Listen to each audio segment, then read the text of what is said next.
Boys. Hello, hello, hello. All right.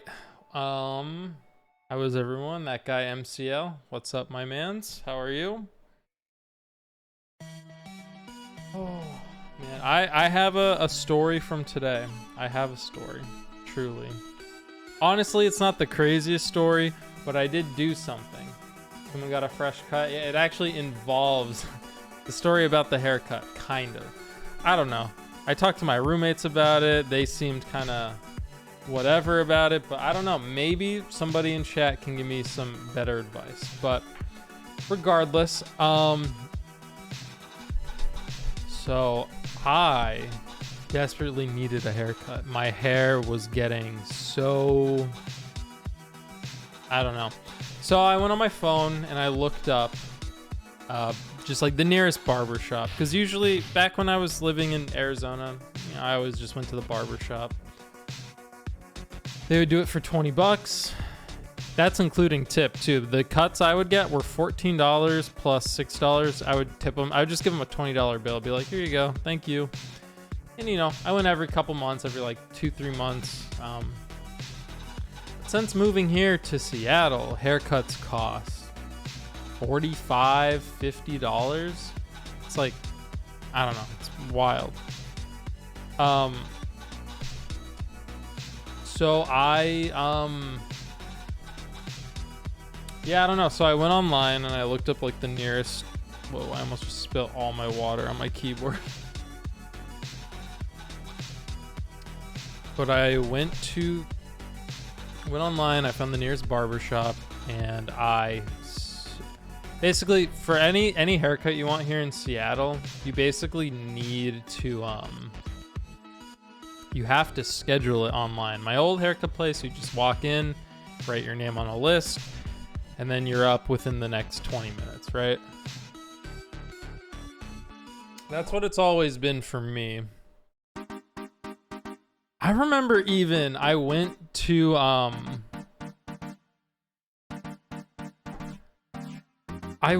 get a haircut at the place that I go to, like the regular barber shop, and there was a UFC fighter that was in the barber shop getting his haircut. And they were all talking to him, and they was like, yeah, like my fight is like his fight was that night in a different, like one city over, an hour and a half away. And like all the people in the haircut were like, oh my god, it's him. Like it wasn't like a big UFC fight. It wasn't like McGregor or anything like that. It was a bit, it was like one of the undercard fights. So whatever. I mean, that was cool. But and that guy was kind of weird. Like after he got his haircut, he's like, you guys are artists. You are artists. And everyone was like, okay, dude.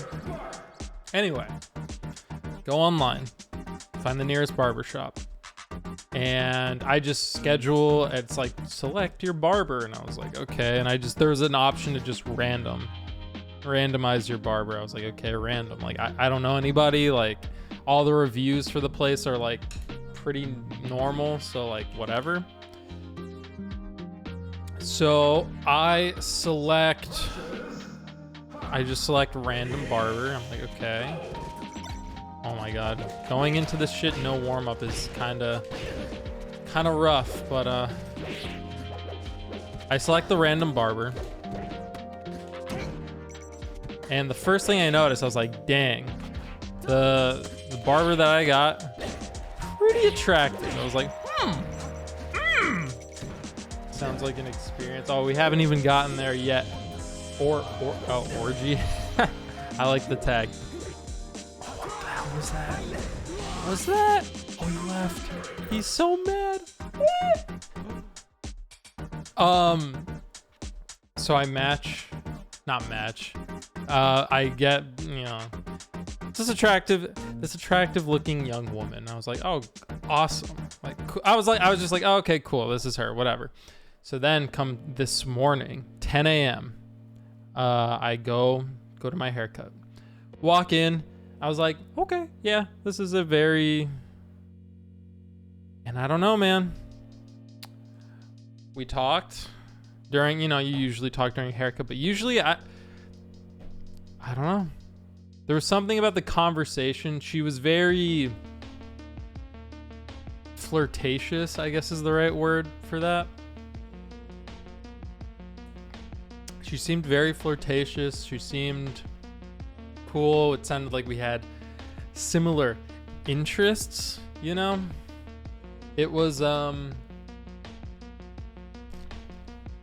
don't know. She seemed really cool. So, at the end of the haircut, I was thinking, man, should I say something? I don't know. I'm kind of a pussy when it comes to shit like that, but she handed me at the end her business card. And the way she handed me her business card, my roommates think I'm looking way too into it. I probably am to some extent, but she handed me her business card and was just like, here's my card if you want to see me again. Just the way she said and the way she kind of I was just like, okay. I got the card. So on the card, it's just I'm not going to show you obviously, but I'm looking at it right now. It has her Instagram, it has the business phone number and all that information. So an hour and probably before stream, I went on Instagram. I've never done this before also. I've never hit somebody up on Instagram. My Instagram kind of looks like shit anyway. I mean, I don't have a huge Instagram presence, right?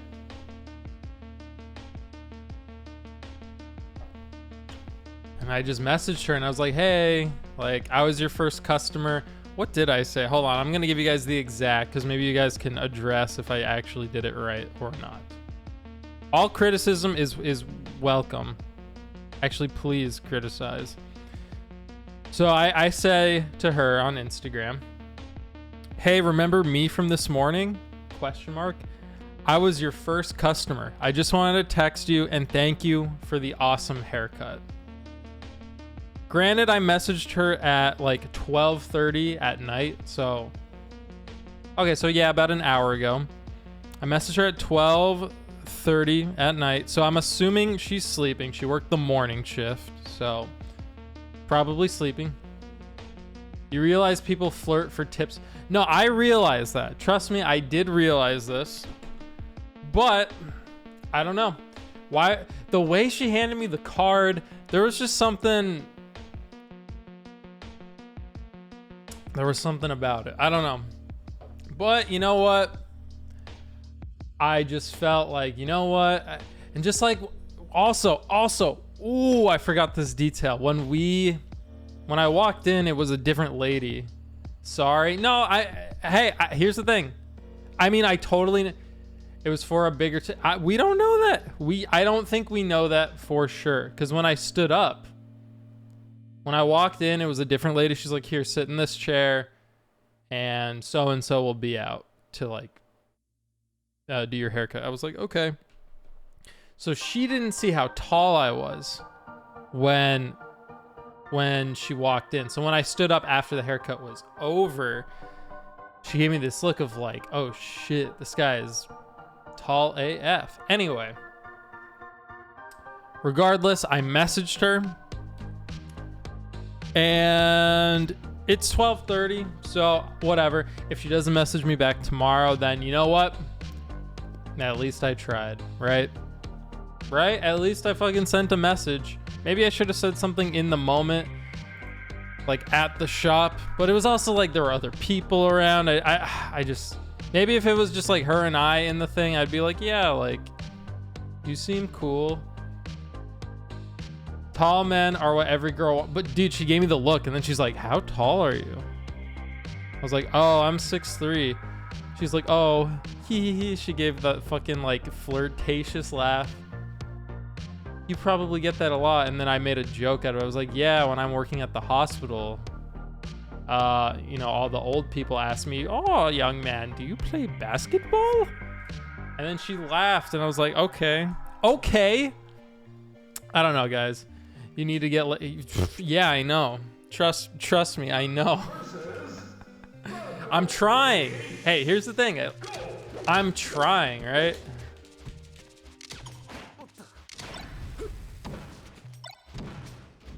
Whoa. This Falco's taking me for a fucking ride right now.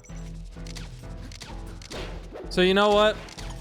We are gonna wait until tomorrow. If she doesn't message, then you know what? Whatever. It's not even a big... At least I messaged, you know? At least I said something.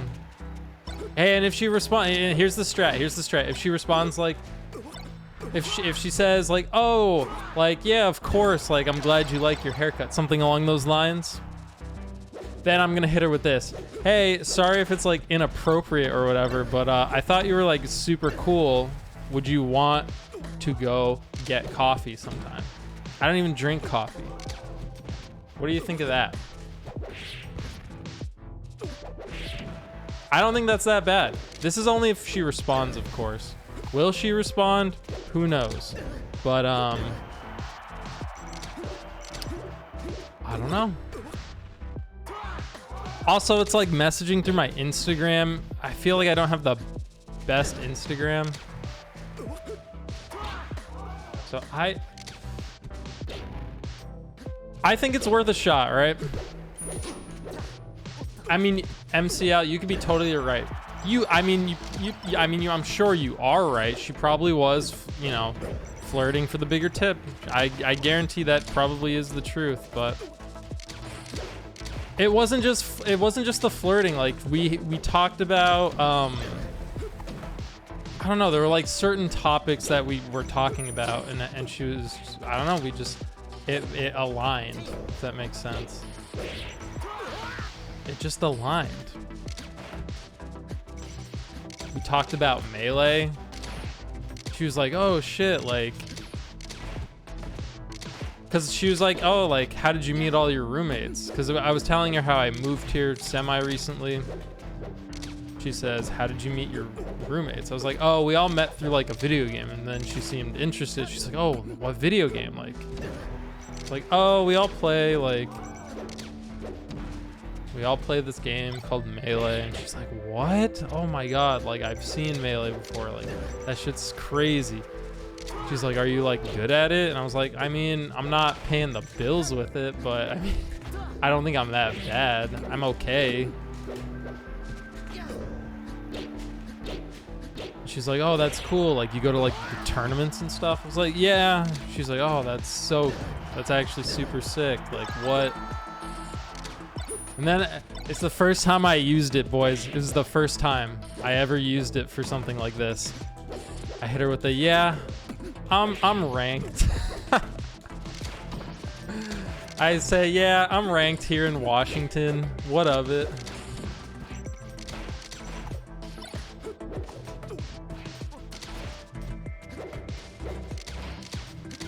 And I mean,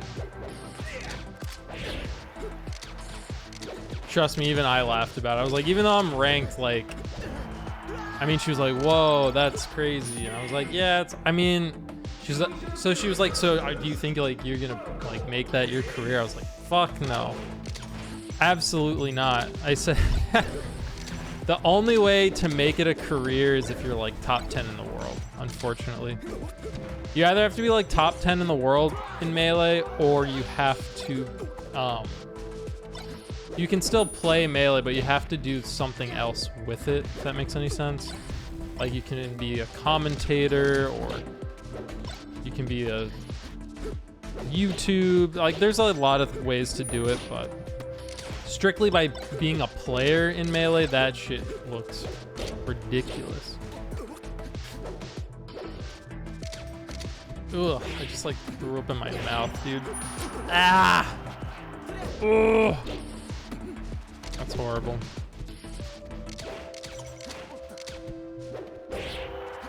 We're still warming up. We're still warming up. Well, I know we can beat this guy for sure. But I mean, that's what we're waiting on now. We're waiting for to see if she responds. I don't know. On Instagram, does it show you if the person's like seen the message? Melee seems really hard to make a long-time living. BlinkOn, yeah. Yeah. I mean, I would say it's almost impossible. Unless you're legit top 10 in the whole world, like you're not paying the bills.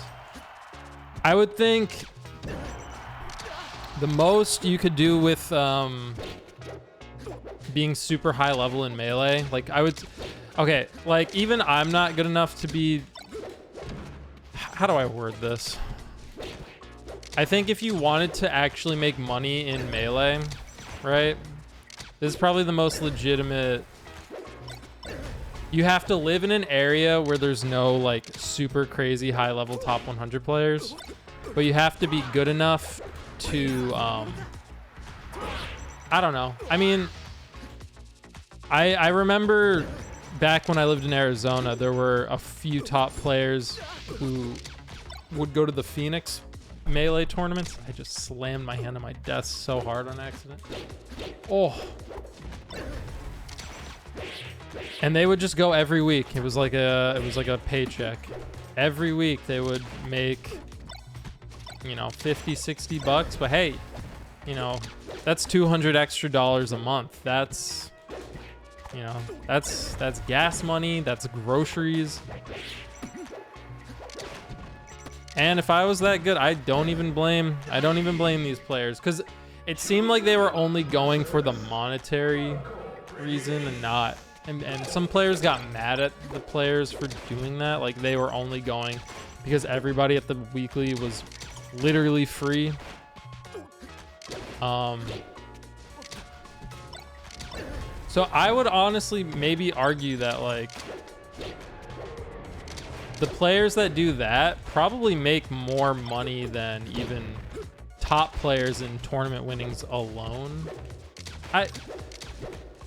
They put in the effort to get the juice. Exactly. Yeah, exactly.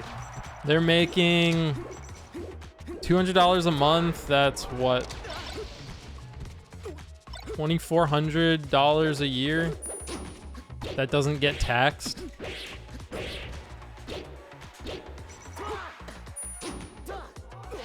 I don't blame them. I don't blame them at all. But like, that's the thing. I'm not that good. I live in too big of a, I mean, here's the thing. If I move to like, if I happen to move to a state where it's like way easier to win locals, because here in Washington, we have pretty decent players that go to the locals. So it's like, I'm usually at the locals here in Washington. I'm placing anywhere for, I'm usually making top 8, sometimes getting second, sometimes getting third, sometimes getting fourth, but I haven't won any yet. But it's just like, yeah.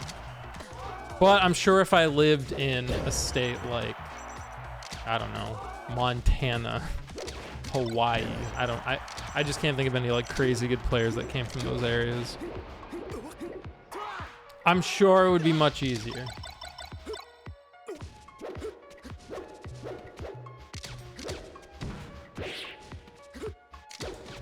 Oh. Oh, that was a mistake. I don't know, man.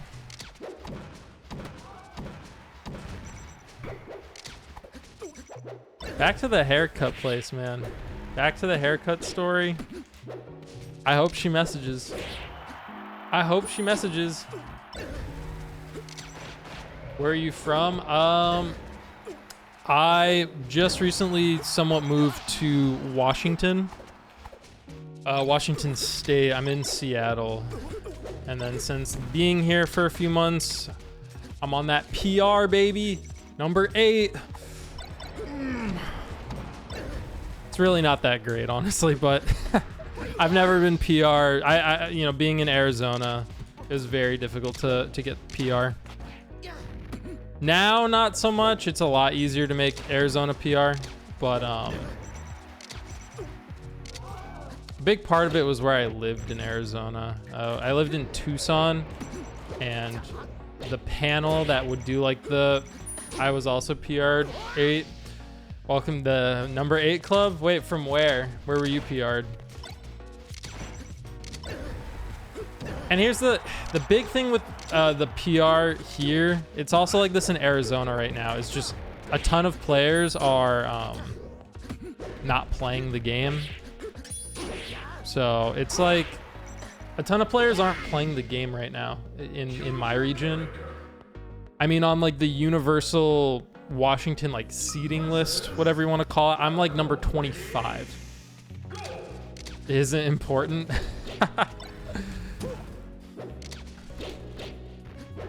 I mean, like, even when the PR came out, a lot of people were complaining, like, oh, like, this PR is fucking horrible.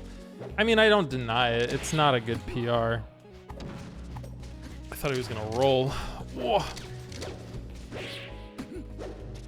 I will say the one great thing about coming here is, I've already talked about this, is learning matchups. Because where I'm from, Arizona, it's Marths, Foxes, Puffs, kind of.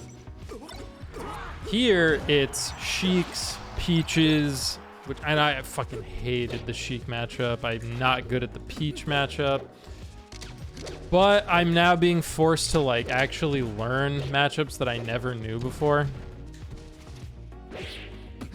So, I mean, overall, like, even though I'm getting my ass kicked by certain characters, I will say it is a good for learning.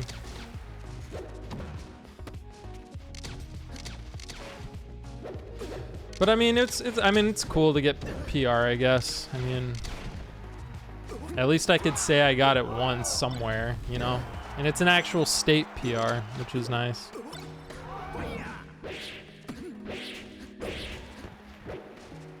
Do I hold that over like a bunch of people? Like if I was at a major or something, would I be like, if somebody asked me like, oh, well, I don't know. Again, I'm PR in Washington with a grain of like, I'm PR, but not, I don't know how to fucking say it. I don't know how to word it, man. Yes, I'm PR, but I feel like I'm not true PR. I don't know. I don't know how else to word it. I actually had this conversation with, not this conversation, but a similar conversation with a friend the other day. We were talking like, I said, realistically, if let's say they ran a tournament with every competitive Melee player in the world right now, right? Let's say we entered a tournament, every Melee player in the world,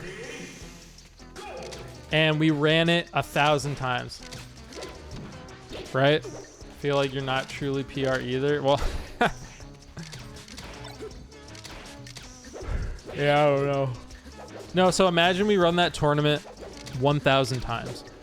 I said, realistically, I could see myself, and I don't know how many players there are in the world, but realistically, I can see myself getting, hold on, I gotta fucking survive this. Hold up. Yeah, he waited for the spot dodge. Just like that, boys, we're alive. No, so we run that tournament 1,000 times. I said, realistically, I could see myself getting top 100 at that tournament. I could also see myself getting 1,500th at that tournament. Do you know what I'm saying? Like, I feel like when I'm playing at my peak, I could be... When I'm playing, like, when I'm hot, dude, oh my god, it's fucking... When I'm playing super hot, I think I could beat like pretty high level players.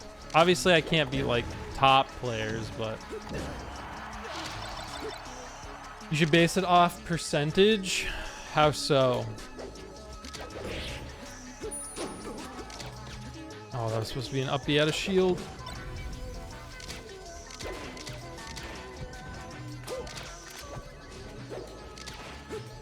Oh my god. Oh, leave me alone. Oh my god, dude, his lasers are going crazy right now.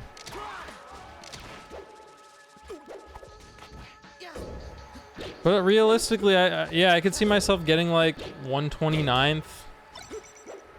I could also see myself getting 1500th. But I mean, we were debating, like, are we top 1,000 in the world? Do you think a top 100 player in the world... Oh, wait. Do you think top 100 in the world off, like, maybe... I'm, like, not paying attention to the screen. Hold on, I can't read it. Hold on. Let me get this stock. Ooh. Good DI. Okay. Do you think top 100 in the world off like maybe 50,000 to 100,000 players? That's the thing. I'm talking people who have played competitively before. So again, I don't know how many active players there are. If that makes sense. I don't know. I really don't know, but I feel like I've passed the threshold of, like, realistically, I think I'm top 1,000 in the world. If that makes any sense. Like, at least I'm in the top 1,000. I mean, I could be completely wrong and, like, I'm basing it on nothing. But, I mean, I've seen how I've placed at, like, majors and stuff. So it's just an educated guess. Obviously, I could be underestimating. I could be overestimating. But... hold on. We gotta bring this back. Hold on. I did not mean to fall off. Oh, my God. That's why you should do percent. What do you mean by percent, though? Like, do you mean a percentage of winning? GG's to that guy. Do you mean percentage of winning, or I'm confused how you want to percent? Oh, like, I'm better than 80%. I'm better than 90%. Is that what you mean? Are you speaking in percentiles? Right, gotcha. Well, I guess based on the old unranked, when you were playing people that were like of all skill levels, I mean, I was winning like 92-93% of like every game. Like, no, I wasn't losing to regular players. Do you know what I mean? So probably in the top, I guess, I don't know, 10% at least.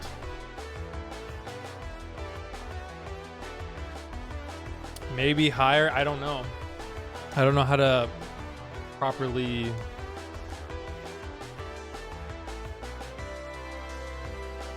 I don't know. Maybe there's a way to do it. But it's obviously it's impossible to know because you're not going to be able to play everybody. And there's other countries involved. It's hard.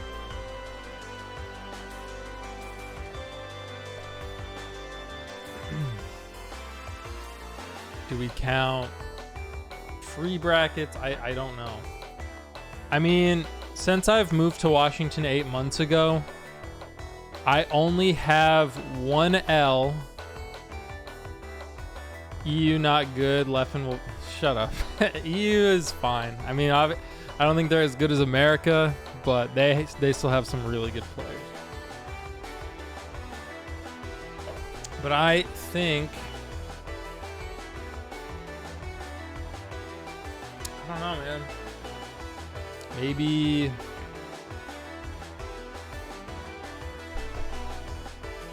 I mean, since I've been in Washington, I've only lost to one player who is ranked below me. Every other player who I've lost to has either been at my level or above my level. Only one loss to one guy under me. So, I mean, and the only people I've lost to, besides the one guy under me, they were all PR or they went on the PR when I got on the PR. So I mean, I don't know. Again, it's still hard to say. Name a few good Europeans. We've got Leffen, Triff, Ice, Frenzy. We've got European AMSA. We've got Solo Battle, Fuzziness, Professor Pro, Armada. Trying to think of one more just to cap it off with 10. Oh, the Yoshi player. What the fuck's his name? You guys know that Yoshi player. I forgot his name though. Nebby? Yeah, it was Nebby. All those players I think are top 100, like 100%. Like that's why it's so hard. Like I don't think a lot of those guys are gonna break into. I don't think any of those guys are like beating Mango besides Leffen, but. Oh, he fucking read that so hard. Oh my god. No. This guy just fucking kicked our ass. Hold on, we gotta return the favor.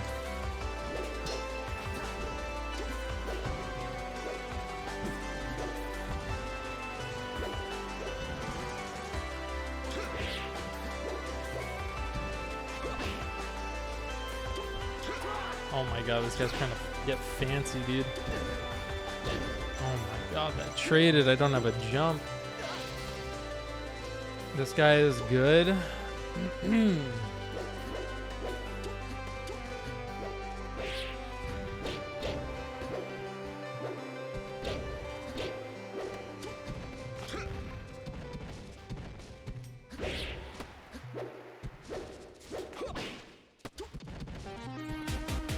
Hold on.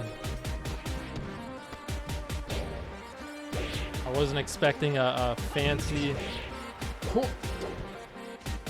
Okay, I think we bring this back.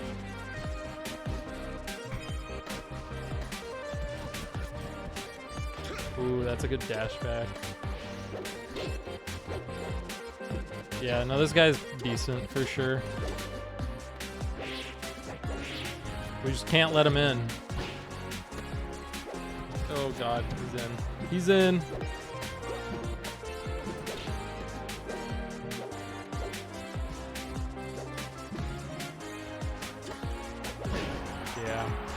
Yeah. Yeah.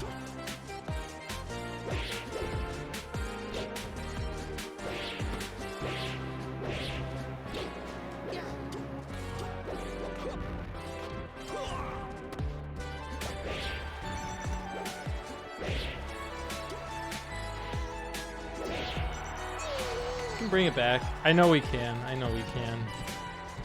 Oh shit. Oh, he's good at spacing. Oh. Oh shit.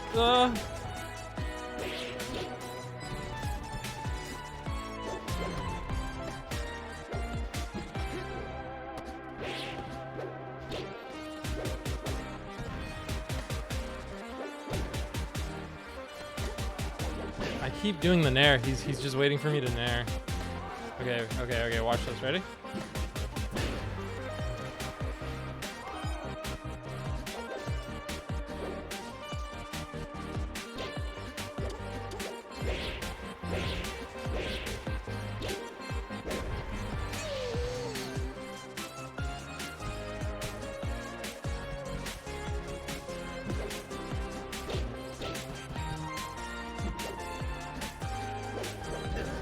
He got us. Yeah. Alright. Good try, good attempt. It's hard, man. That's the thing. Unranked, I can't like focus on stream anymore. It's like, if I focus on stream, I get fucking murked. Yeah, he got us. Oh, never mind.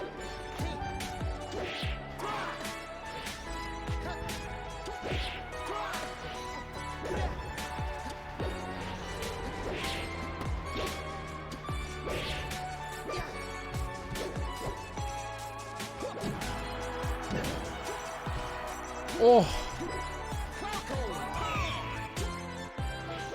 You know, the first person I met who ever did that was Lord, the Falcon player. This could be Lord.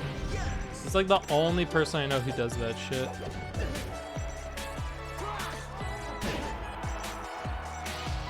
Kadoran said you should use dashback very sparingly in this matchup. You should focus on not giving up space. Okay.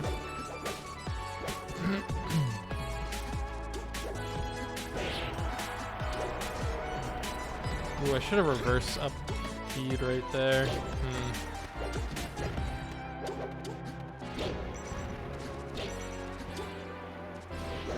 Okay. I think this is Lord, if I had to guess. I don't know, though.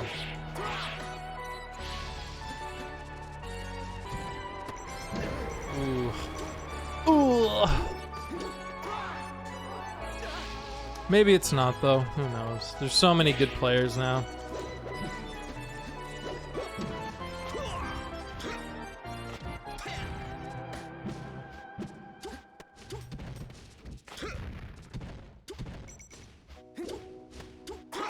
Ooh. We'll take it, I guess.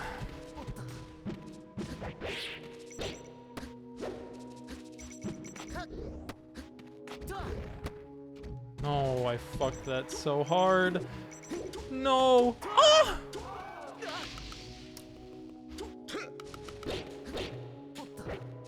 Fuck.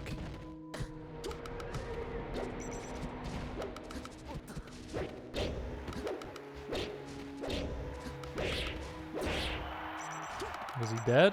He's dead. Oh, he lived. Oh, I fucked that up so bad. No, I fucked that up. That was down tilt. Oh no. No, no, no, no, no, no, no. He's getting started. Oh my god, single hit fucking there, dude.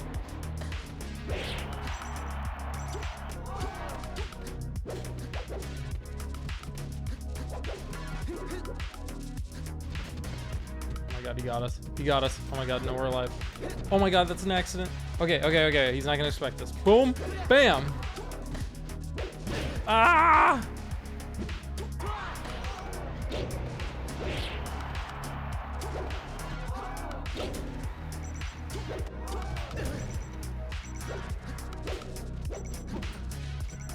Oh, that clipped us. No, he has deed. We gotta hit him with the wow. Wow. No, this guy's good. This guy's good for sure.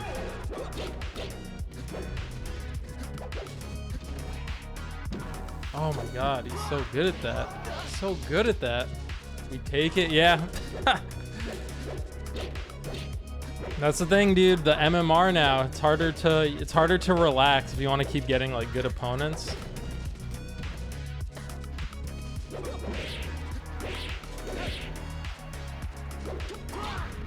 Ooh, that kind of sucks. Oh, that fucking clipped me, bro.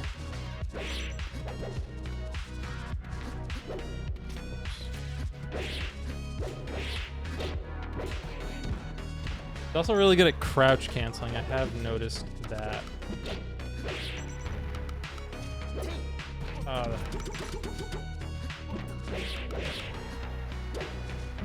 tilt. Come on. Eh. Get rid of him. Swinging too much. Light hit. Tipper. I don't even think that was a tipper, but it was enough.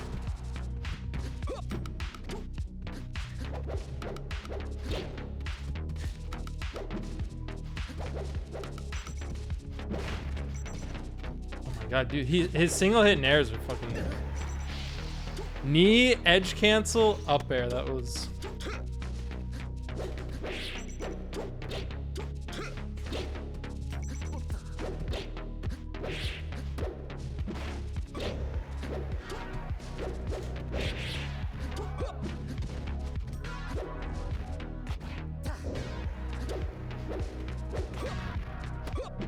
ooh, he read me too. He read it too.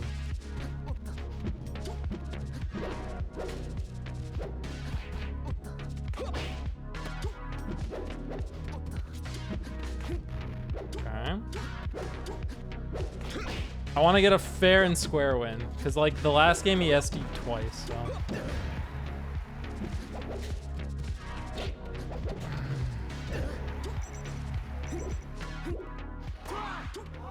Oh, he didn't knee. Why didn't he knee me? Yeah. Okay. Okay.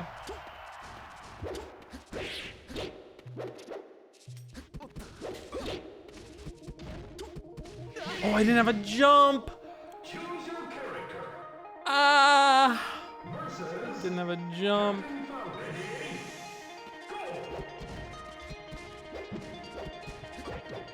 Now, here's the thing, though. Like, I feel like the way I'm playing, I don't play that often.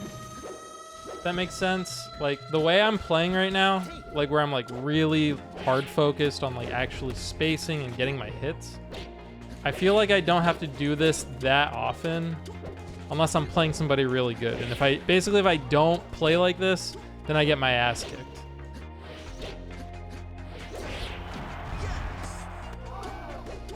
But because of how unranked is now, I feel like I'm gonna have to play like this a lot more often, which is gonna make me playing like this more often. It's just gonna make me a better player overall, which I think is a good thing for sure. He seems to struggle to end stocks. Yeah, but I mean, it's hard with Falcon. Yeah. He crouch canceled that fucking back air too, man. Like, he was like prepped for it.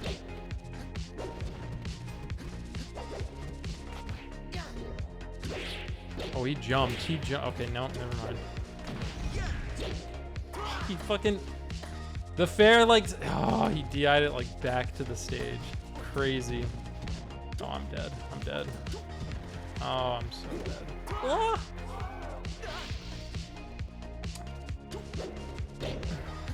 But yeah, this new unranked, man. This is what this is what it's about. It's like good.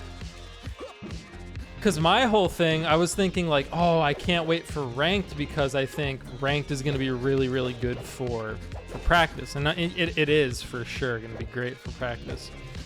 But I was actually like almost, even though I'm super excited for ranked to come out, I'm more excited for what I was excited for was for when ranked came out. I was like, we're actually going to play people that will give you good practice. Like, my whole thing was like, how many ice climbers that are around your level do you ever play? How many Sheik players? How many Peach players? Not very many. When you do run into those characters on unranked, usually I would just destroy them. They seem to get mad and then they quit out. I'm like, okay, well... Oh, that was bad. Oh. Okay, here we go. Take him for a ride. Take him for a ride. Oh no, I missed my dash.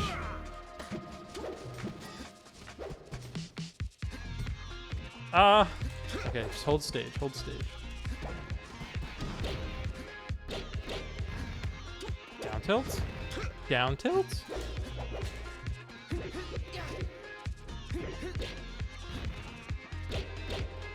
Should be it. Just don't. I messed it up. Oh, he was invincible. He was invincible. No, I jumped too. Yeah, I'm with you on that, Glinkon. New unranked. S tier. I mean, yeah, there are some negatives. It actually, from what I've seen on Twitter and stuff, the negatives seem to really be coming from lower level players, I guess. Because, like, I guess that's where, like, the most toxicity is. But, I don't know, dude. I had a toxic moment on stream the other day. Like, it happened on stream. What ended up happening was I recorded it. I actually made it into, like, a... I edited it into, like, a TikTok form. I could show you guys. And, like, after we're done playing this guy, I'll show you... I will show you the TikTok. It is pretty brutal, but... The gist of it is we played a guy who went ice climbers, right? Every time I beat... Well, he played ice climbers game 1. every time we killed his Nana, he would jump off his Sopo. And I was like, what is this guy doing? What is this guy doing? Every stock. I'd kill Nana, and then he would jump off his Sopo. And I was like, why is this guy not fucking... I'm like, come on, man. Like, I need Ice Climbers practice. Can we please? And the one thing I can't think is if they quit mid-combo and want to reset. One more, so 7. Okay, I'll show you the thing after this. Yeah. And then so after that, so after I beat his Ice Climbers for one game, he switches to Sheik, and I 4-stock his Ice Climbers. Oh my god, I'm fucked. Oh, I still have a jump. I don't have a jump. Oh, I missed the tech. I missed it again. No. So he goes Sheik, this guy, after I beat his Ice Climbers game 1. And he goes Sheik, and I just start beating him again. Like I destroy him first stock. Second stock, I'm in the middle of comboing him. And then he just LRA starts and he quits. I was like, okay, whatever. Like, I didn't think much of it. I was like, okay, whatever. This guy's salty, I guess. But then, about a minute later, the guy with the same tag comes into my stream. And he makes a sarcastic comment. And he's like, hey, I love playing your Marth that doesn't approach, dude. Like, good job. It was just a sarcastic comment. And then I make like a response to it, and I don't know. It was fun. That was stupid. Oh, I missed my... I should have lived there. That I definitely should have survived that.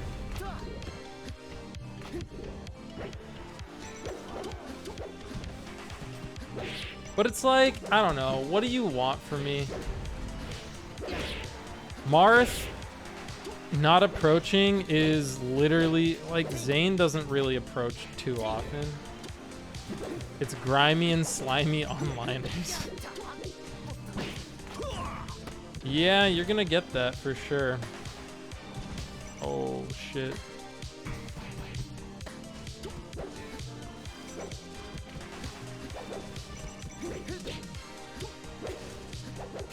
Oh, I thought I could tip the toes. Oh, that was bad.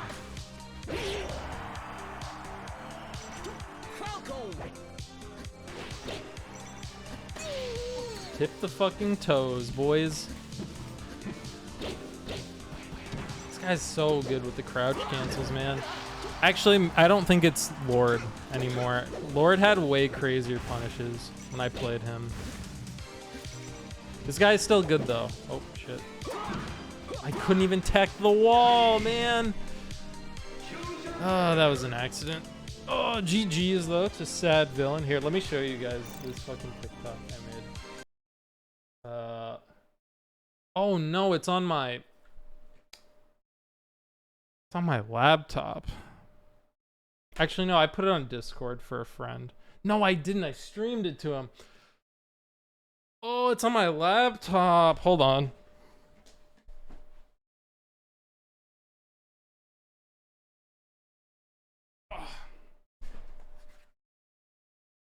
I was bored at work. I was like, fuck it, dude.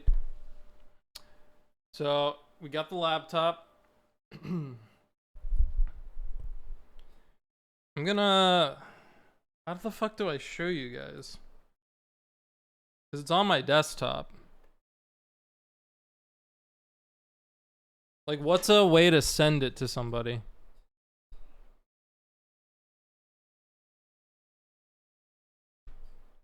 Any ideas? Like, without posting it yet? Because I was gonna save it for later, but... You know what? I'll have to do it later. Now that I'm thinking about it. Basically, I just told him that he's just bad at the game. I'll post it on TikTok and Twitter and stuff later, but I'm just gonna put this down.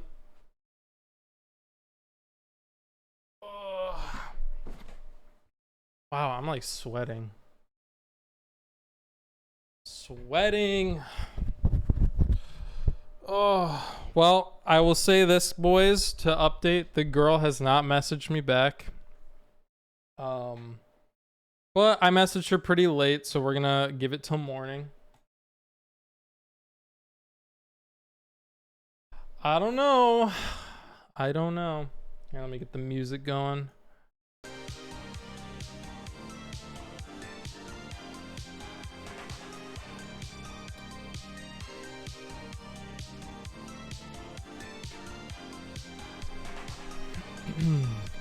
All right, let's continue with the unranked. Oh, so draining though, playing this much, or like playing really good players. It makes it much harder. I do hope that when ranked actually does come out though, I hope they loosen how tight unranked is, if that makes sense. Like, I want ranked to be this competitive, 100%. But when ranked is already out, I hope unranked, you're still playing people like around your level, but it's like a little broader, if that makes, you guys know what I'm saying? Because right now it's like you're playing like people your level for the most part.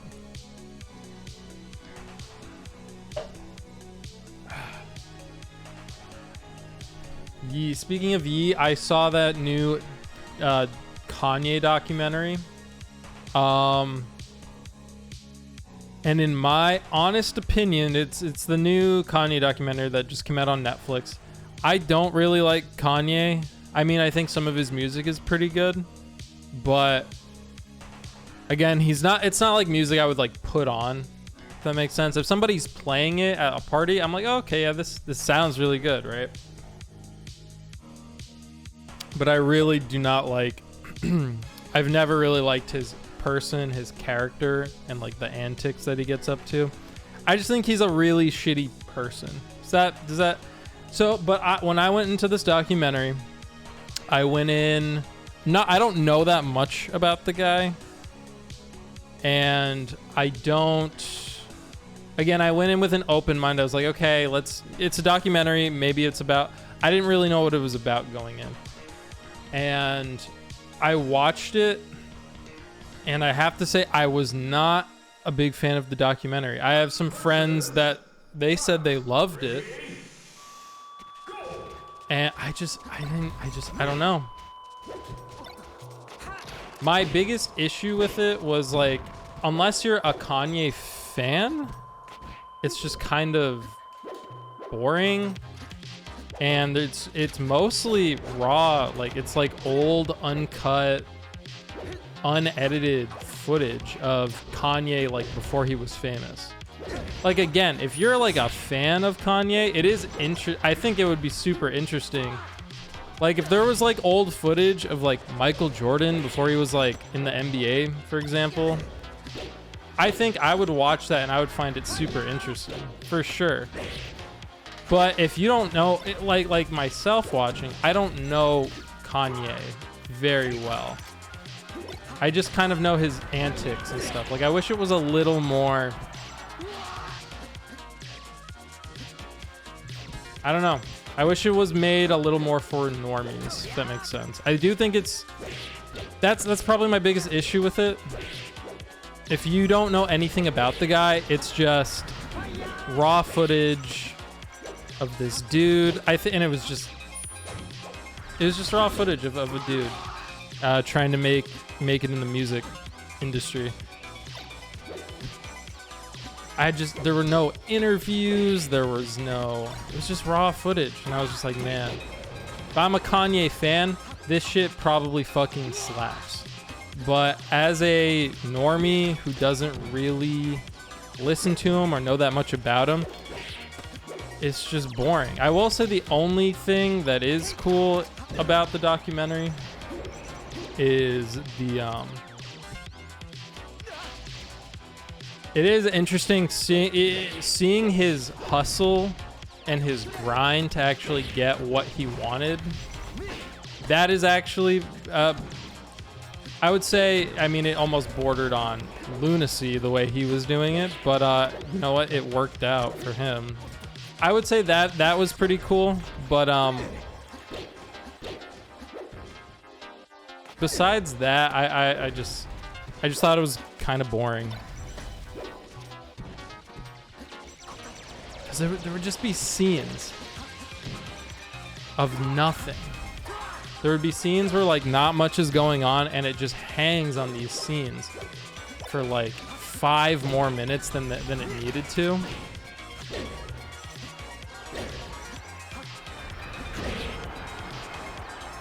No, Mao, fuck that. Yeah, no, I agree. Like, I went into the documentary being like, okay, even if this is like the best documentary I've ever seen in my life, it's not gonna redeem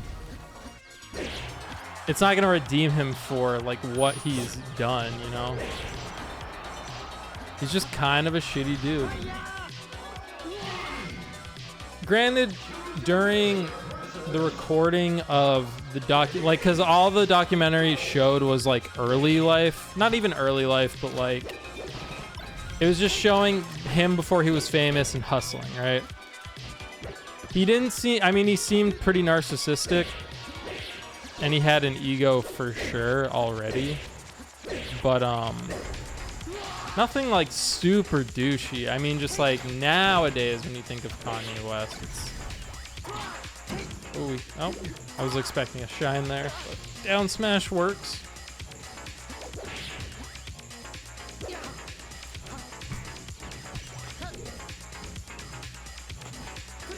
I don't know.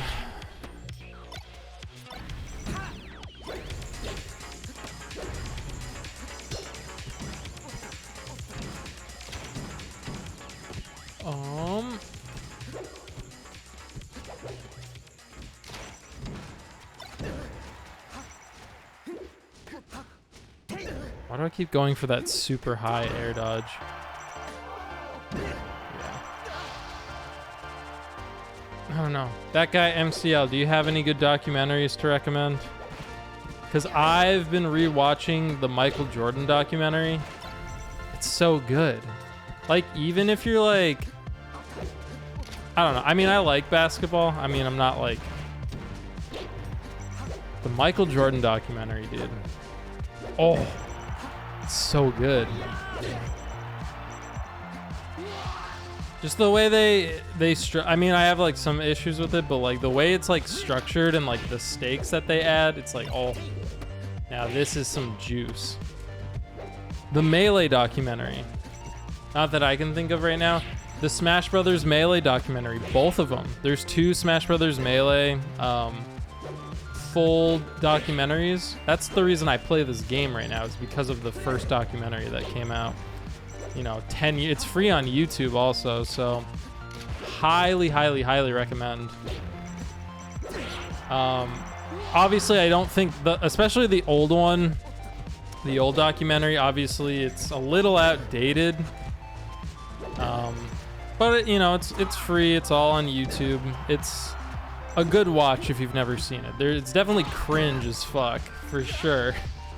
There's super cringy moments. It's a little outdated in terms of like the language, because there's definitely some, I guess, not PC language that you can really use. James Attenborough, yeah, he's the nature documentary guy, yeah. Ooh, oh, we lived. What the fuck, I thought we were dead. Ooh, come on. Oh, that was a good jump. Oh my god. Ah! Okay, okay, focus mode, focus mode.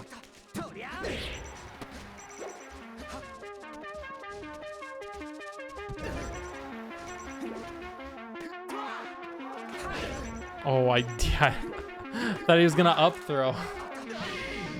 I could watch his docu-series all day. Those are all on Disney Plus, yeah? I actually haven't seen that many recently. Those are my documentary recs. The Melee documentaries by Samox and the Michael Jordan documentary on Netflix. That was a weird ass down tilt.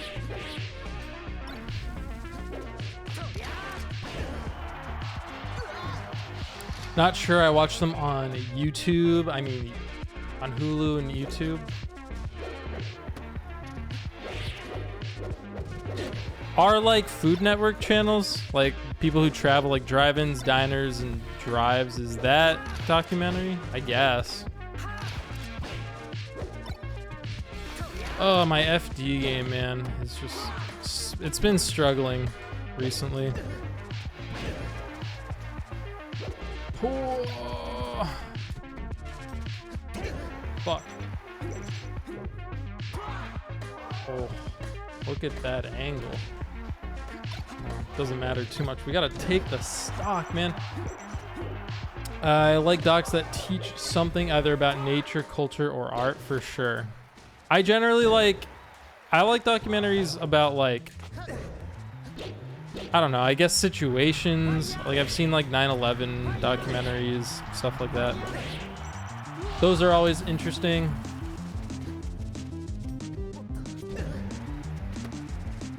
Whoa. I've been hitting every Smash DI against this guy. Shit. Yeah. Why am I swinging? Yeah,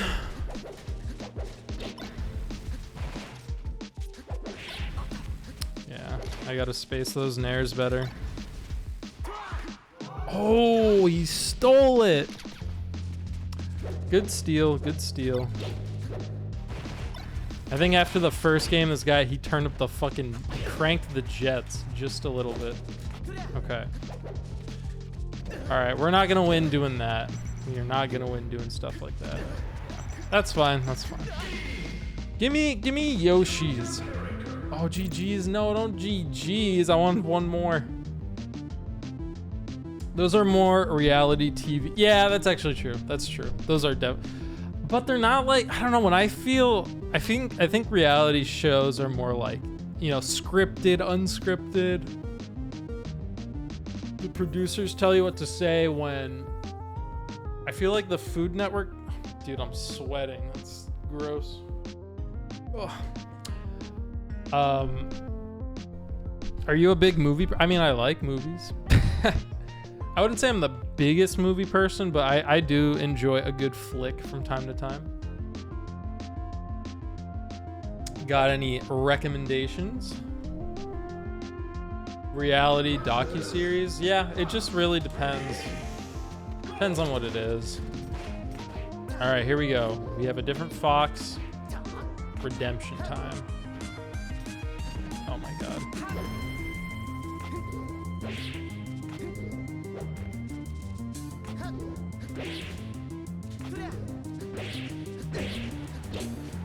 Mewtwo King. Mewtwo King. Men sweat, get over it. Yeah, but it's. I don't want fucking pit stains. That's. Whoops. Yeah, I'm changing my shirt after this. I can like feel it now.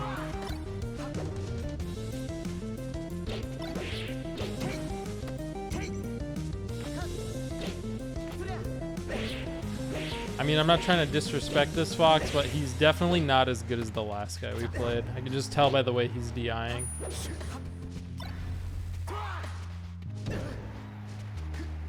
He's not bad, but I can definitely tell he's not as good, for sure.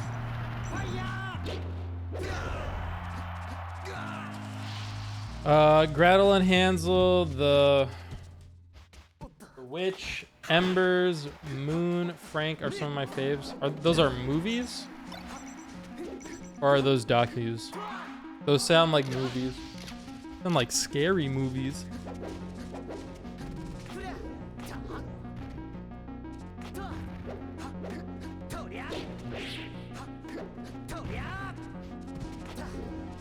Oh, fuck.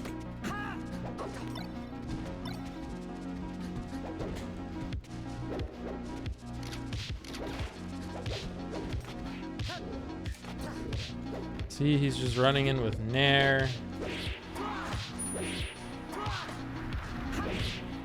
There we go. Movies? Yeah. Are they scary movies? They sound like horror titles. trying to think, what's my like favorite movie? One of my favorite movies, like, even though I think I just saw this movie at like the perfect time, perfect age. I first saw this movie when I was a senior in high school, man. Superbad. Probably my favorite comedy. Frank isn't, Moon isn't either. Are the rest? Good movie. Fuck, I need to change my shirt.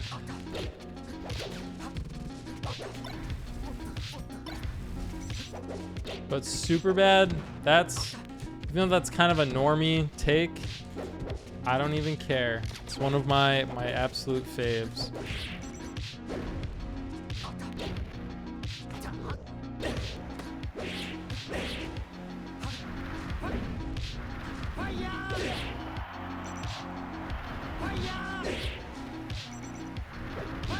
Now we're just playing hot potato. Just keep them away. We fucked up. We fucked up.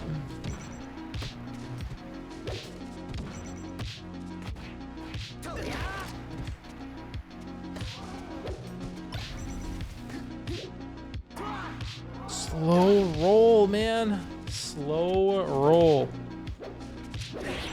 That was really dumb. That shouldn't have killed.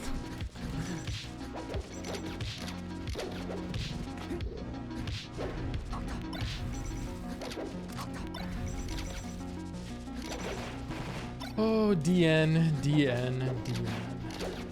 Okay, he's busting out the lasers now.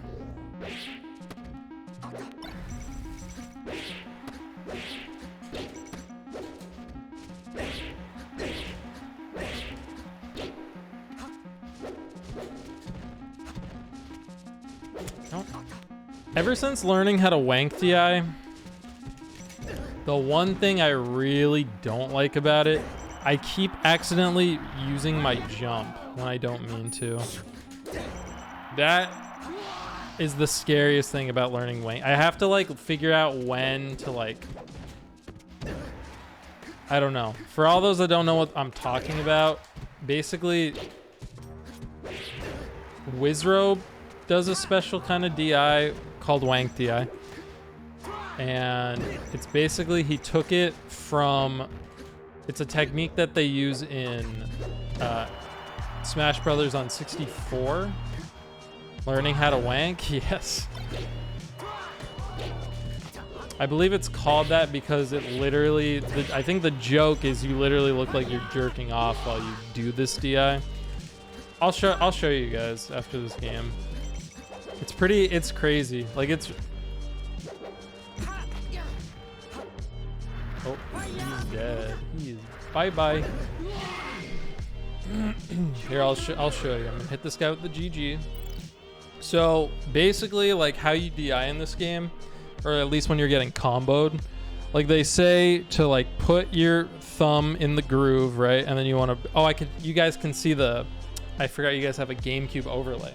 So basically, normally you hold and then you kind of want to just rattle the stick up and down in the gate, if that makes sense. So like when I'm about to get smash DI'd from a Fox up air, or I'm trying to smash, yeah, Fox up air, I generally put it up here and then I just do give it a little wiggle to try and smash DI it. Yeah, so basically how wank DI works is the more movement you're able to get in the wiggle, like this is the fastest I could do like this. Like let's say I'm getting Fox shined, I usually go like this. Like I wiggle up and down right here. Because then when I get shined, like on the ground, I slide too far away. And then the Fox can't follow up, right? But how wank DI works is instead of putting your thumb in the groove and like shaking it with your thumb, what you do is you actually let go of the entirety. You let go of this hand, right? And you basically just place your thumb on the control stick, right? All of these fingers are basically, you basically just hang them out, right? They're not touching the controller. And then you take your right hand, right, that's on the controller, and you press it against, basically you pick the direction. Let's say you're about to DI a fucking, let's say you get stomped by Captain Falcon, right? You guys know how much hit stun you get in. Let's say he's about to knee you one way, so you want to DI the other way to try and survive. So what you do is you would put it in the left groove, right? Let's say he's about to knee you to the right, so whatever. So you're like preparing. So you put it in this groove, just like this. You let go of the controller, and then you take your right hand and you rock your whole controller. And it gets out more inputs than going like this. Like a lot more inputs. So, again, since learning how to do the DI like this, it's been, I accidentally jump. Like, let's say like I'm about to get hit. I'm like, oh shit, prepare the DI. And then sometimes like the DI works and then my character jumps immediately and I lose my double jump. So I still have to get better about timing when to use it, if that makes sense. It's very, I don't know.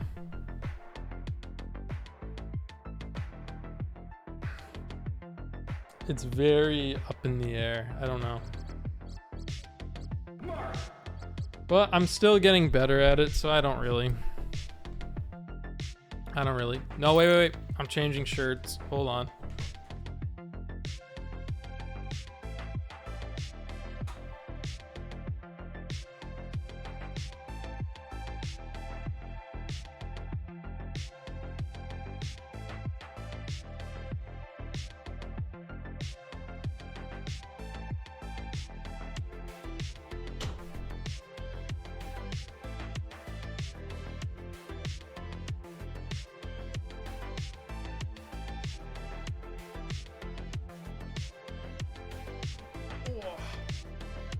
All right, go back, clean armpits.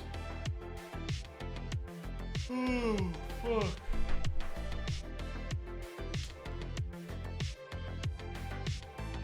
My sleep is so fucked right now, dude. I went to bed at like noon, and I woke up at.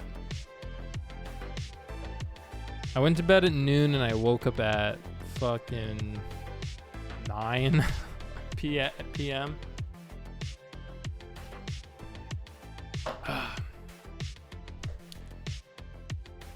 It's 3 a.m. where I am, almost. Doesn't feel like 3 a.m. Feels like, I don't know. I just hope that girl messages back. That would be poggers. Like, actually. I don't know though. When I messaged her, actually, is it just you here, MCL? Let's see. Naren's here. Okay, there's a couple people here. Feels a lot earlier. Yeah, I mean, that's what overnight does to you. Just go on Tinder and fuck someone. I am not good on Tinder. No, dude, this girl looked, I don't know. We had good rapport. I understand it's her job, but still, I tipped 20%. Is that a good? That's good, right? I tipped 20%.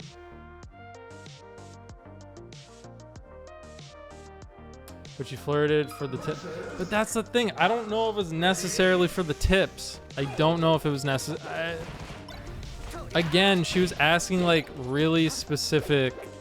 And I understand it's her job. I totally get that. Like, she knows what she's doing. Trust me, I get it. But there's no harm in asking. But here's the thing that I think was interesting. I'm just gonna say it because I don't care. She had in doing my research to find her, like, because to message her on the Instagram, she had another Instagram, a second Instagram. It was a modeling account. I was like, oh shit, okay. That's cool, right? And that modeling account had 70,000 followers. I was like, whoa, the fuck? Like, why? But I don't know. I messaged the haircut one. I'm gonna see what happens. Shit.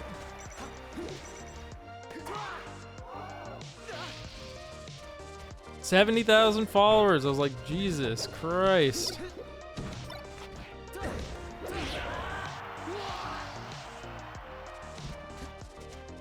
It's been quite some time since I've. Well, we could have shined me after my jump. It's been quite some time since I've had a female companionship, I guess. I yearn for that time again, but again, I'm not gonna force it. Like, I'm gonna wait. I think that's my thing right now is I feel like I want to find somebody that I actually genuinely really like, if that makes sense. It's hard. I don't know. I feel like it's very difficult to find somebody that I like super, because I have like coworkers and stuff, or old coworkers, and I was telling them like, yeah, like I'm looking for a girl, yeah, yada yada yada, and they were like, oh well, you'll probably find somebody here in the hospital. And I'm just like, probably not. Like, I just feel like my like, even though I get along with everybody, like usually, like everything's fine, but you're a very attractive guy. I'm confused as to why you have issues finding someone. I guess. Yeah, dude, it's difficult, even for me. Like, cause I don't know. I look at myself. I know I'm not the ugliest guy. I don't think I'm fucking drop dead. No, but I don't know. I need to find like. I just need to find somebody that meshes well with me, I guess. And then just doing that never happens. Every girl I've ever dated, we've never super meshed amazingly well. Usually, like looking back, I only looked at them. I liked them as people, like they were cool people for the most part, but we never meshed like super well, if that makes sense. It just wasn't, I didn't mesh well with people. And the girl at the give me the haircut, we were fucking vibing. Like that conversation we had, fuck my ISP. That's a good tag, actually.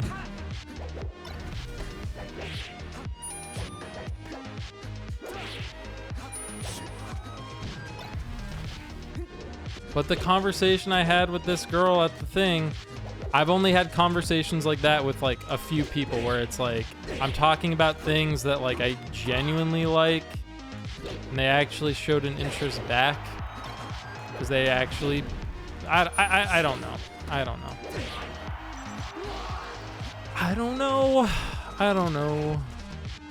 I know, and I live in like a big city now. I don't know, guys. It's not.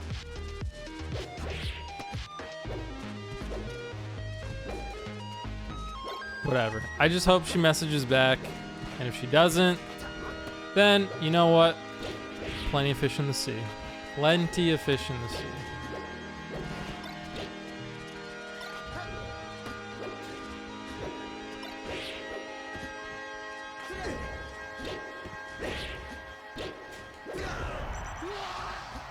Hopefully I could find somebody. You have to be careful though. Well, not even careful. It's just like, I don't know what I'm saying. I mean, obviously be careful, but like,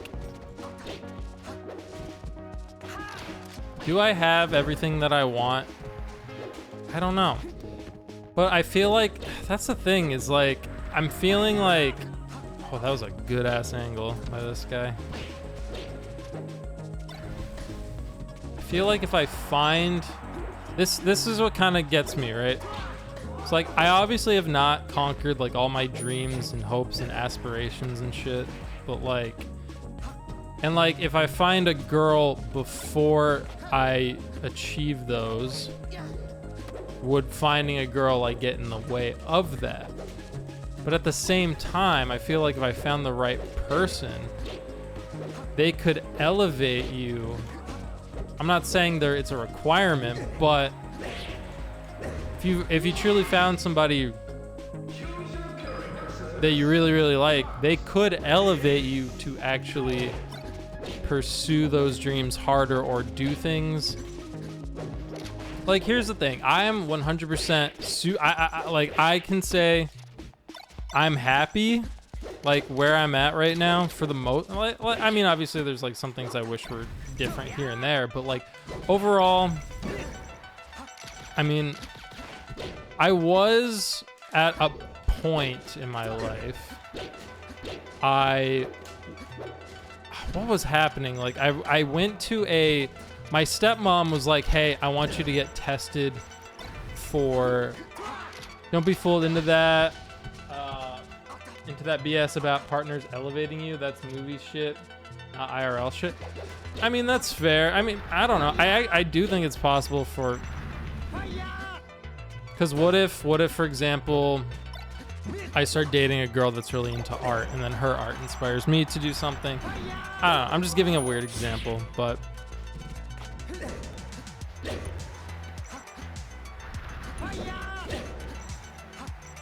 I think it could elevate. I think having somebody there. I mean, okay, so no. So my stepmom, she wanted me to go get tested for a learning disability. And then I remember exactly what I said. I was like, I'm gonna do it because maybe I can get better at Melee if I go get tested. Oh, that was fucking funny. Thinking back to that. This was maybe like 5 years ago. But I was like, maybe I could, like, if I do have some sort of a disability with learning, then fuck it, I will use that to my advantage and use it to get better at Melee somehow. That was my thought going into it. And they're like, yeah, we'll pay for it, we'll do everything. And I was like, okay, cool. So I went, it was like a 7-hour, 8-hour day of, I go to the office, it's like a psychology type of office, and I'm just being tested on things like memory. I think they tested like IQ, they tested all sorts of shit. I have dyslexia. I have an issue with learning dyslexia. That sounds annoying. I'm sorry you have to deal with that. But, you know, everybody has something. It happens. At least it's just dyslexia and it's not, you know, anything worse. That's kind of how I look at because I was born with like really horrible stomach issues. I'm like, well, you know what? At least I don't have anything worse. That's kind of my thought process on it. But so I go to the psychology office to get tested to see if I have a learning disability. And it wasn't just testing learning disability. Like I said, it was testing like all sorts of stuff.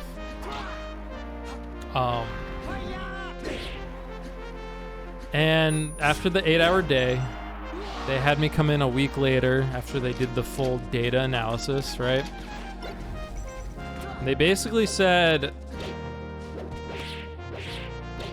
the psychologist was being weird as fuck too. Not weird, but like, the psychologist who I worked with, he was like this younger dude. He was like super cool actually. And he's like, okay, hear me out, man. I was like, what is it? He's like, okay, so basically he just concluded, he's like, you don't have any learning disabilities. I was like, okay, that's good. He's like, but we did find that you have, I forgot how it was classified, but it was it was basically minor, it was like a minor depression. Not minor, I don't know how to word it. But it was a form of depression that is not, like, it's not a depression where you would like have to go get medicated or anything crazy like that. It's not crazy to get medicated for that, but you know what I'm saying. Like, they were basically just like, you are depressed and you can go see a psychologist. That's what they recommended. And I was like, okay. No, but what was funny was therapist. Excuse me. He said go see a therapist. But the psychologist that I was working with that day, he's like, dude, after we ran the numbers, like, he's like, definitely, he was like showing me like all my percentiles in every category. He's like, you got this percentile, you got this percentile. And he's like, now, he's like, I don't usually say this to patients, but definitely wear a helmet when you're like doing outdoor activities. I'm like, what the fuck? I'm like, what do you mean, dude? He's like, well, I don't know, dude. He was just saying I was a smart cookie, and he said not to fuck up my brain. I was like, oh shit, that's pretty cool. I don't know. Do I actually believe in like IQ tests and shit? Not really. Because IQ is just like fucking, it's memorization, it's stuff like that. But yeah, the doctor was very adamant about like do not do drugs. He's like, you are actually, he's like, definitely, yeah. He was like, don't do drugs, don't do anything dangerous, like keep your brain. Okay, I guess. I'll try. But anyway, so I get diagnosed with a minor, I forgot exactly, it had a specific name. I don't remember what the name was, but basically he said you're depressed. And it all stems back to like,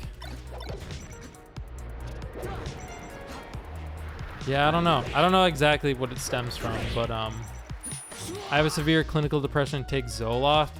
It sounds so awful, dude, because like, here's the thing. I remember I told my doctor or therapist. I was seeing so I started seeing a therapist.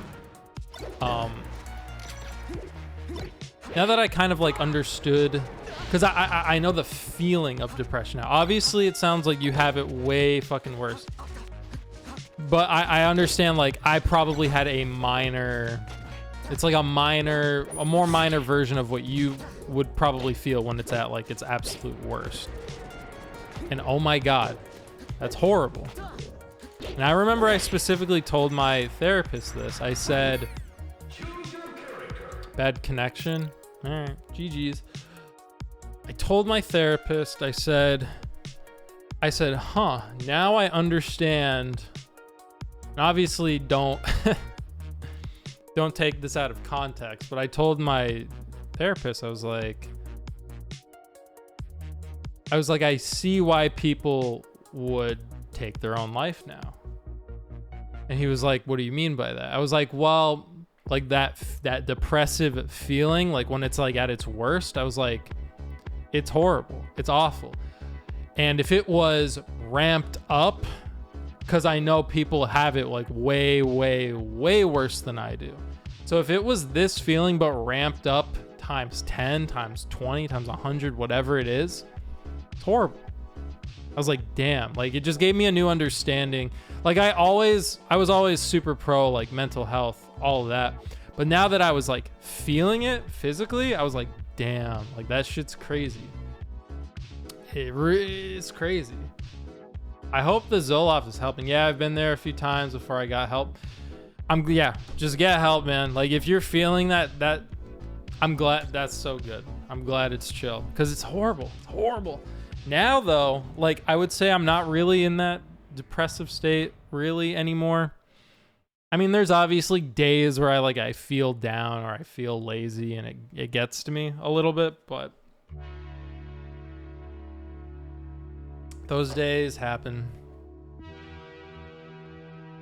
I also feel like I've become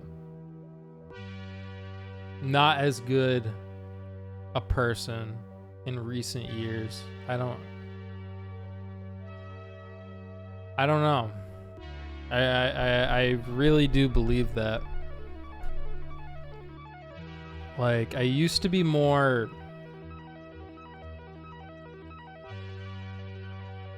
how do I say it? I used to be more, I guess I used to understand, not even understand people. Oh, I'm a horrible person.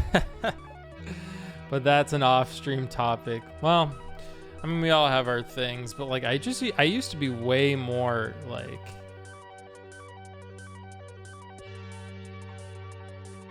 if you saw something bad happening, I don't know. This pandemic really fucked me up, man.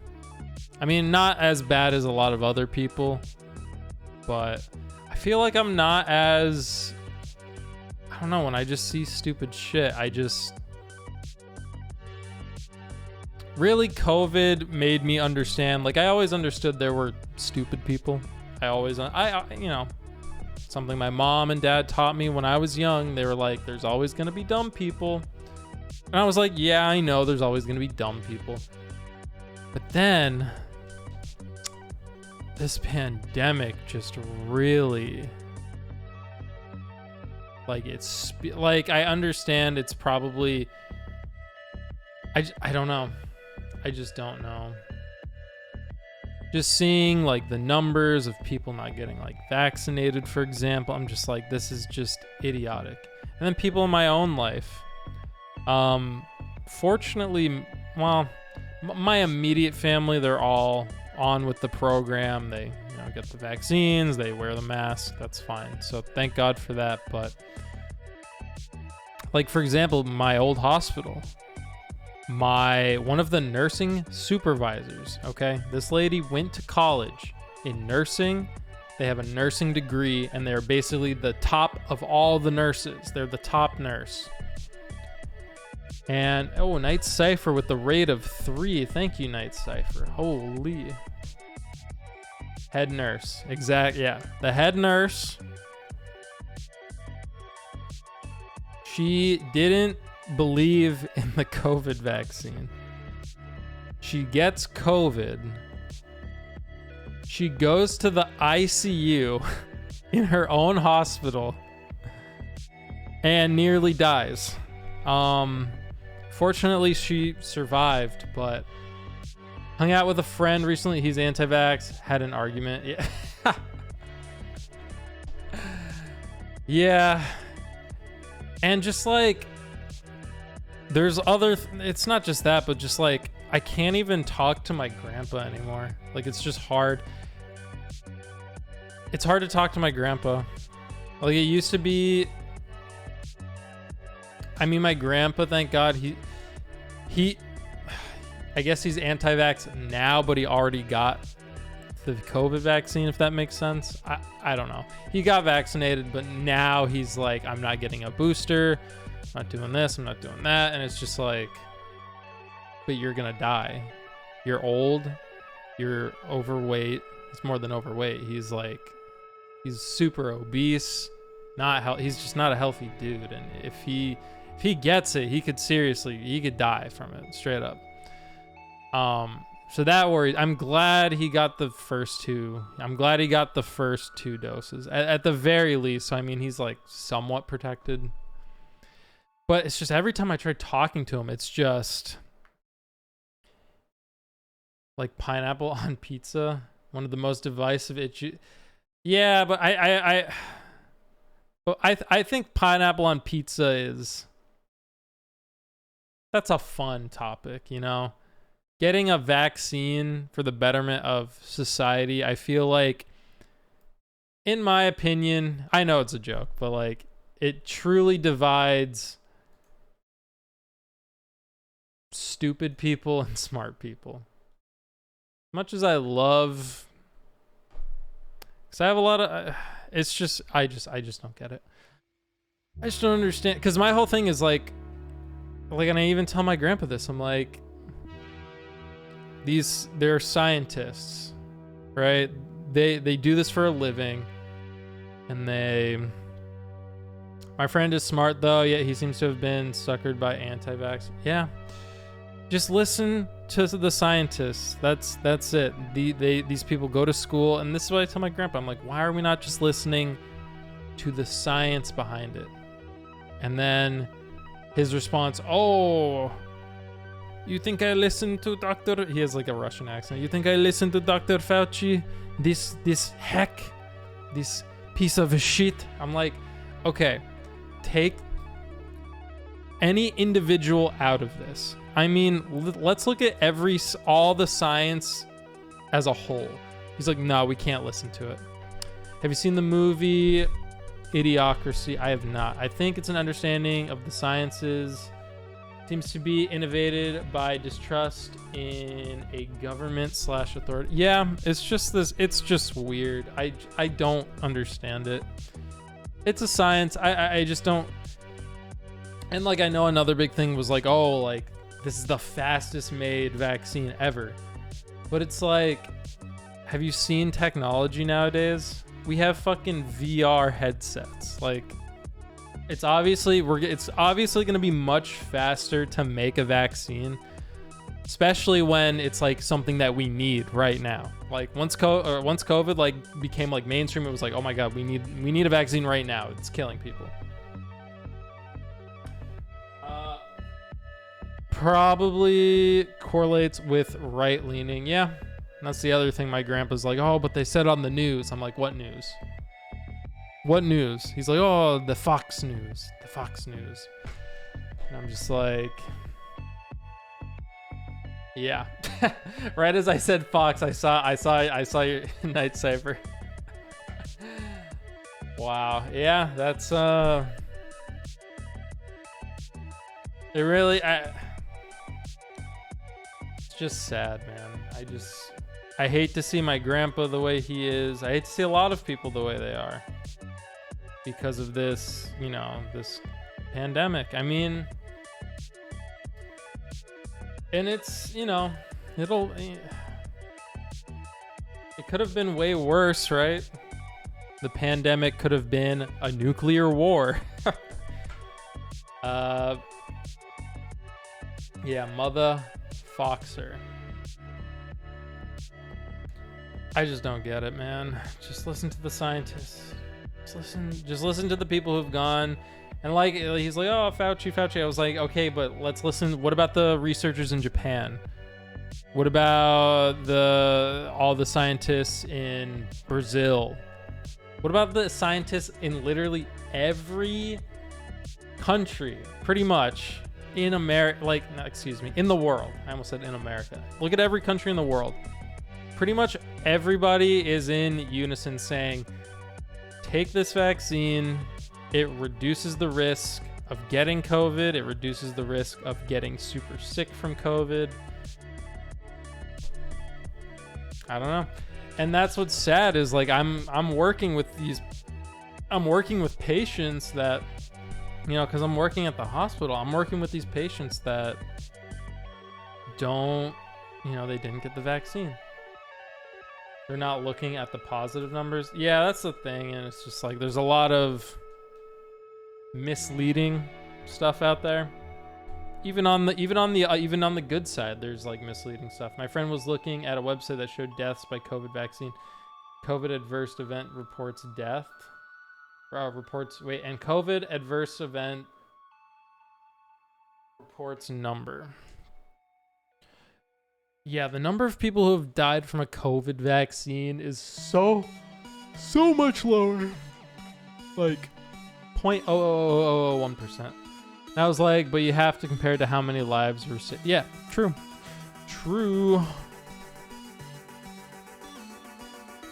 Super true.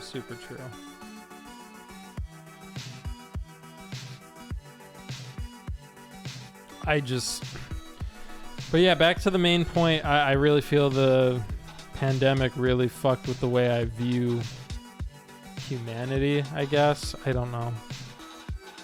It honestly all started with like, I think like, that's what's so weird, dude. It's so bizarre. Like, I didn't give a shit about politics, like at all. I didn't give a two fucking shits about politics.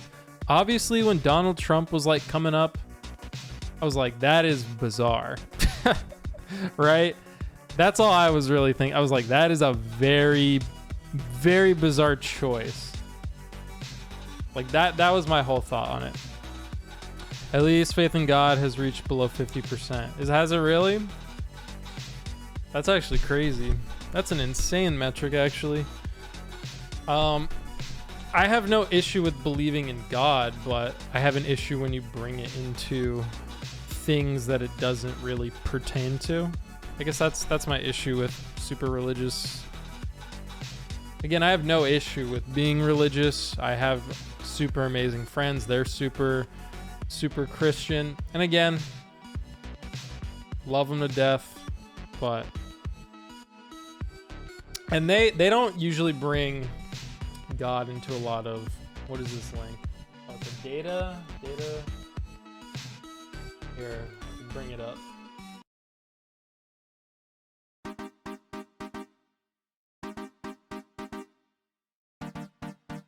Oh, okay. So for the first time, fewer than half of Americans say they know God really exists and have no doubts about it. Wow. In 1990, it was 60. That seems low. I thought it would be higher. In America? That actually, yeah, that's actually interesting. That was in 2021. I try to tolerate, but after one of my viewers who was particularly religious talked with me a lot about the religion and my beliefs, I thought about it and decided I hate religion and won't mince words about it on stream. Again, I think religion is totally fine as long as you aren't hurting other people or actively targeting other groups. I am more than okay with it. Yeah, just don't hurt other people, and obviously don't force it on other people. I've seen that. I'm not a religious person at all. Right, I agree with that. Yeah. And I have no issue talking about religion on stream. I do think it's interesting. But no, but like straight up, I didn't care about politics. Even when Donald Trump got elected, I was like, again, all I was thinking was, that's crazy. Like, that is insane that Donald Trump, like, even after, you know, I saw the videos of like stuff he'd said in the past, some of the things he's done, I was just like, damn, it's pretty wild, right? That's really all I thought about it. I thought, damn, this is potentially pretty wild, or it is wild, and all I could hope was, I hope, you know, he does a good job. That's all you can really do at that point. Just hope, even if he obviously wasn't your first choice, just hope he does a good job. It was meant to be something guide people in a positive direction, but a lot of people abuse it. Yeah, are you talking about religion? Yeah. But I will say, the first time I ever, like, this is what changed kind of my view on just like everything. I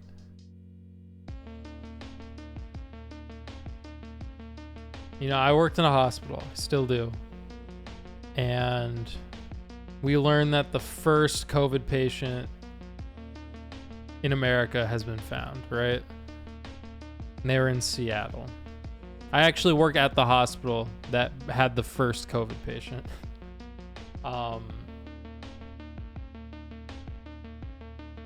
And obviously this is back when I was still in Arizona, and we heard about COVID. And I started to research.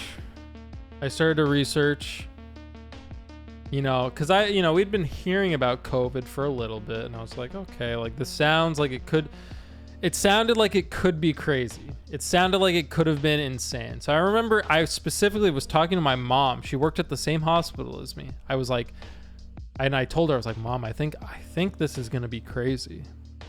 She's like, would you relax? Like, that was her tone. Like, it's probably not going to be that crazy.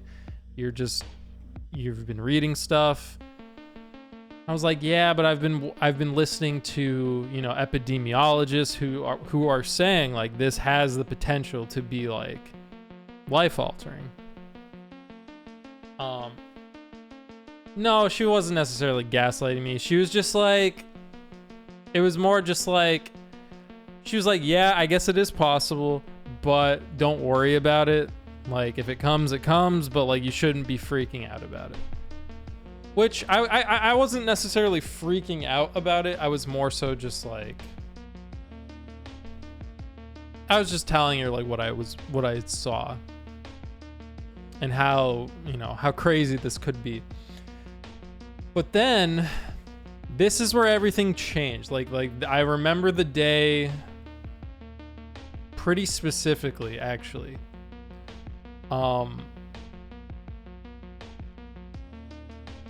It was when the current president, or the ex-president, I remember Donald Trump was doing some sort of a press conference where he was talking about COVID. And he basically said, don't worry about it. And that seemed concerning because it got into America. They laughed at me when I said something big was about to happen. Yeah. I don't think nobody laughed at me, but I was like, I think this could be potentially really serious. Now they rue the day they disbelieved you. No, I still tell my mom, I still joke with her. I'm like, Mom, do you remember when I warned you about this? She's like, yeah, I didn't actually think it was gonna be like that insane, and like we laugh about it. Like, but Donald Trump was doing like a press thing, and he was basically said, don't worry about it. And then it started to ramp up and get crazier and crazier and crazier. And it was like here, right? It was like, it was in America, it was here. Like we weren't really prepared. So I remember the next time I was chilling in the break room at work, and he came out and he's just like, don't worry about it. It's nothing. Imagine the development of COVID as a summoning salt video. That's actually fucking funny. But there wasn't a case of COVID in the US. There were 300. That's actually hilarious. Wow. And just Donald Trump, he just said, don't worry about it. And me I'm working in a hospital, right? We didn't have any COVID patients up to that point. But I was, yeah, visuals of the numbers rising. I was, you know, it had arrived in like 10 other states. Like every, you know, the 10 states had like, you know, 15, 20 cases. Don't worry about it. 2 weeks later, you know, we're up to like 2,000 cases. And I see the president again. Don't worry about it. We're getting rid of it. This is nothing. And now at this point, I am genuinely like, what the fuck is this dude talking? Like, he said later that he did that because he didn't want to start a panic. I don't care. I don't think you say what he said in his position.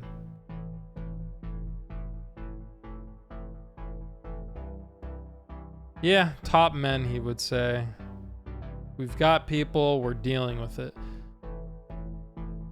I think they needed...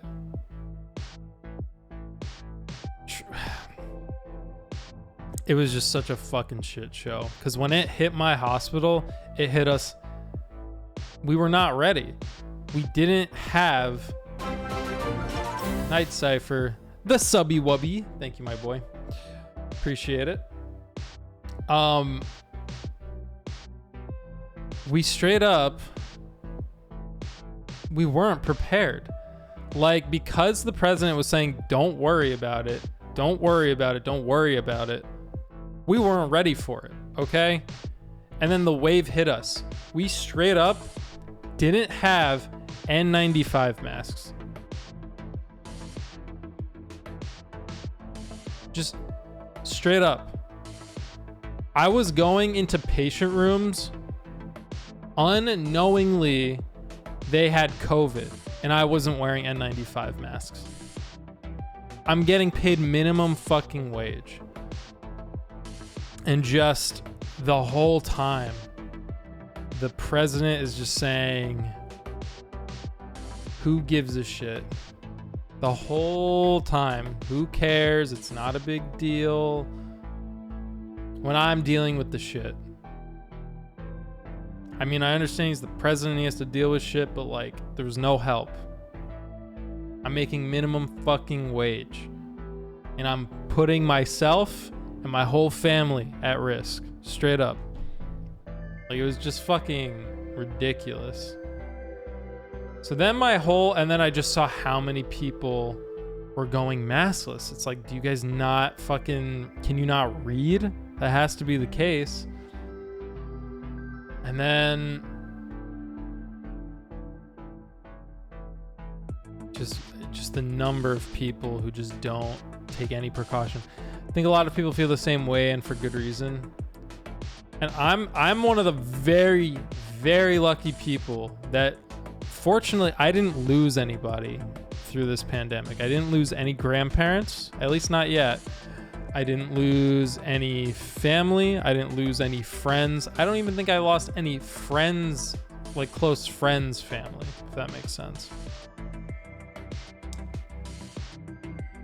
But I just sorry to just waver the stream and we're talking about like serious shit, but I don't know. It's on the mind, I guess. This all happened. It's crazy because 2 supervisors had COVID and still refused to get the vaccine or booster. I'm just glad my my work enforces you have to be vaccinated. For the most part, I think there's one guy I work with isn't vaccinated at all. It is serious. No, they just fired like 30% of all of their all the nurses, because the nurses that straight up refused to get the vaccine for like a year, they fired them, and they protested. New stream title. That's yeah. Here, I'll do it right now.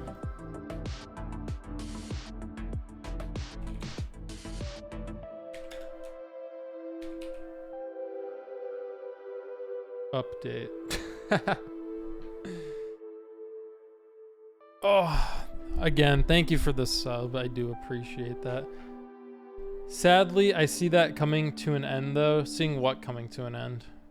What specifically is coming to an end?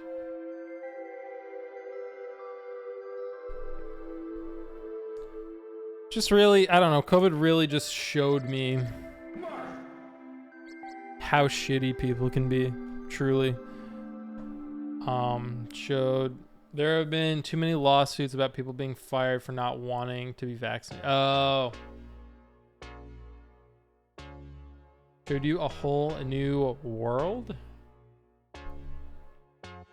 Yeah, it really did. It really did, yeah. So all these nurses got fired for not getting vaccinated. It's like, you went to medical school, bro. I don't get it. That's what blows my mind. It's like these are educated people. I understand, like, maybe you could be, you know, like, some people are allergic to things in the vaccine. I think that's fine. If that is your legit excuse and it's real, then I totally respect that, right? But it's so rare. Oh, I see what you're doing. A little Aladdin. I can show you the world. Shining, shimmering, splendid.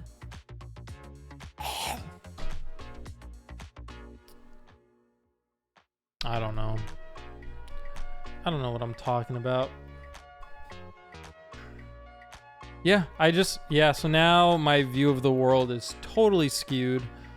Maybe it's not even skewed. Maybe it's more, I guess I'm more aware of shit in the world now. So I don't know. Maybe it is a good thing. I could just tell. Sorry, I had to pee. No, you're fine. I have to fucking pee in a second anyway. I wish. Yeah, this all stemmed because I feel like I'm not as good of a person as I used to be. I'm not. It's not even that I'm not as happy. I actually feel happier than I have in a while. Dude, I remember the first time I got like legit depressed. This is horrible. Oh my God. This story. Basically, I was 18. I was in high school. I was horny as fuck. And I didn't know how to talk to girls at all. It's horrible. So I remember I had this friend group, and there was a girl in that friend group who I liked. And I remember one time I was hanging out with the friend group, and one of them had to go home. So they all drove away. Or like, so basically the group that went to go drop her off, right? So I honestly think a lot of those people who refuse to get vaccinated know they need it, but feel like if they give into the government mandating, it will start a floodgate of what the government can and cannot force you to do. I've seen stuff like that, and it's, I've seen that argument where it's like, well, if they mandate this, then who's to say they don't mandate other, like, the things that they say that they want, like that the government will try to make mandated, it's like way over the top usually from what I've seen. It's like super over the top from what I've been. I mean, I guess, but it's like, this is like it's a pandemic. Like, this isn't something, I don't know. No. So back to the story. So I remember the friend group. It was an all-girl friend group. I was the only guy. Maybe they thought I was gay, so they like let me. I don't know. Anyway, I mean, I wasn't like, I took dance class. I had choir, so maybe they thought I was gay. Who cares? Whatever. Regardless, we were hanging out.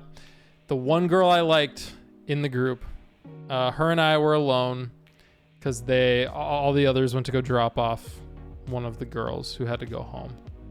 So I had like 20 minutes with her all alone.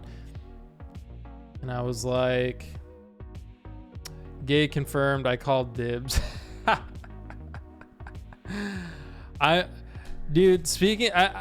Here's the thing. Here's how I know I'm not gay. And there's no issue if you are. Love everybody. I love everybody the same. But here's how I know I'm not gay. And I've thought about it before. I'm like, am I gay? I can look at a guy, right? And I could be like, damn, that guy, he's not gay. He's omnisex. I don't even know what that is. There's so many sexualities now. It's crazy. He loves that. I thought that was pan. Isn't pan you love everybody? You know what I'm saying. But no, so like when I look at a guy, I can say, I look at a dude, and I could tell, when a dude's like really good looking, like I have a friend, super good looking. We all make fun of him not make fun of him, but like we all know he's good looking. We mention it all the time. Super good looking dude. But here's the thing. When I'm in his presence and I look at him and I'm just like, damn, like I tell him like in front of everyone, I'm like, bro, your eyes like melt me. And he's like, oh, what the fuck? Oh. I tell him that, but I have no urge. There's like no urge at all whatsoever to want to have sex with him. Like there's just no urge at all. So that's kind of my reasoning is I just don't have an urge to want to. I don't know. If there was an urge, then hell yeah, I would be down. And there is nothing wrong with it. Yeah, no, there's nothing wrong. I can look at, but that's the thing. I'm comfortable enough in my own sexuality to look at a dude and be like, damn, that's a good looking dude. Like like that guy fucks, the jawline, everything. Like that guy's got it going on. But there are so many people out there that are like so insecure that, you know, I don't know. Like they can't even handle if a dude says, hey, I think you're cute. And they'd be like, the fuck, get away from me. Ooh. It's a very homophobic. I don't know. But that's how I know. You know, if I was gay, it'd probably make life a little easier. Well, no, that's not true. It would make my sexual life possibly easier. But that's just from what I've known. Like I have some gay friends that are like, oh yeah, you got Grindr, you've got Tinder. But that's just their experience. I don't know. Anyway, so I'm with the girl. It's just her and I pop the question. I don't know. I remember it being super awkward. We were up on top of a roof, and I tell her, I was like, well, we were talking about like, I got the topic to like dating. I was like, yeah, like who have you dated? What about this and that? She's like, oh, nobody at this school. I used to have a boyfriend, yada, yada, yada. I was like, well, what about dating me? And then she was just like, No, as a gay man, I can tell you that it's fun when you're younger, but when you start to get older, it's a very lonely and sad life. No, that's not true. I have a really good friend. He's 30 and he just found a partner and he's doing really good. He seems like he's doing really good. He's like, yeah, he's my daddy. Like, okay. He's funny too.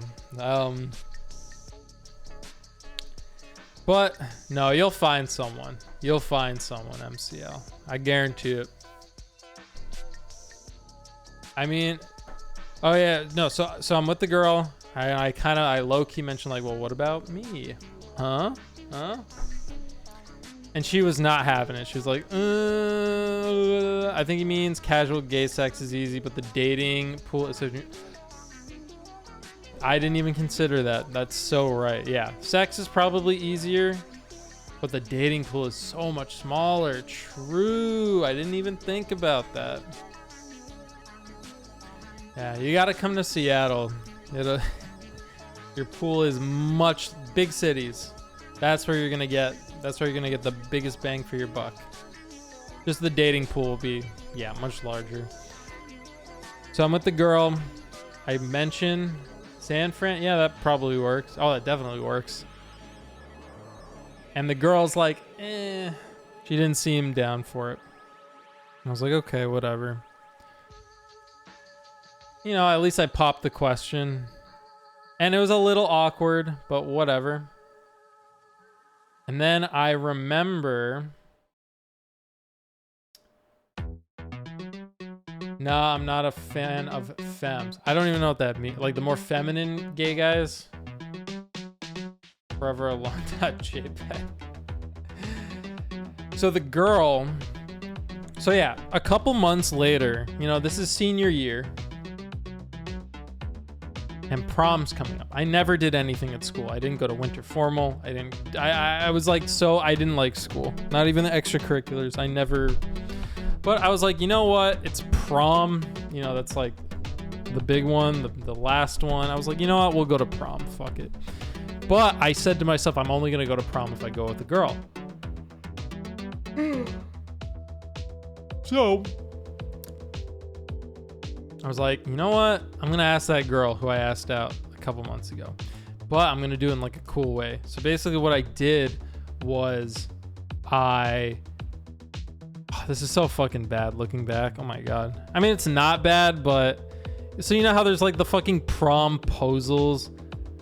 Mine wasn't that cringe, but it was, I don't know. I got like a box, like a little box, and I made a puzzle out of like construction paper, and the puzzle made a heart, right? And she's not from America. She was from the Philippines. So basically, I made the heart puzzle.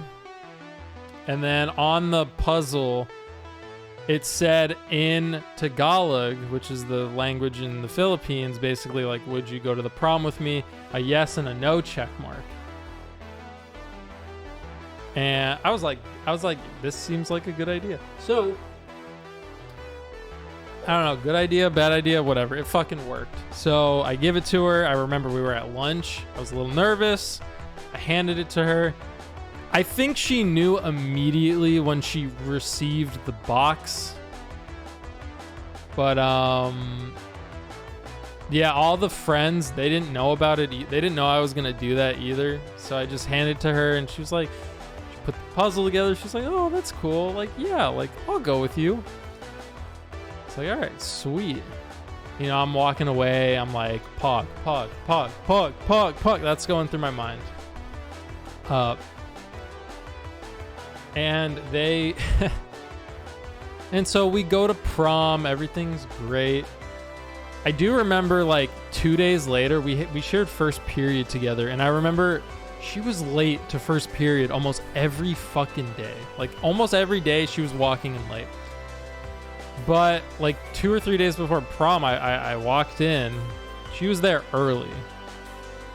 And I tell her, I'm like, you're here early. She's like, and then she looked like distressed. She's like, yeah. And I said, are you okay? And she's like, yeah, I'm okay. She just seemed frazzled. I was like, what is going on with her? So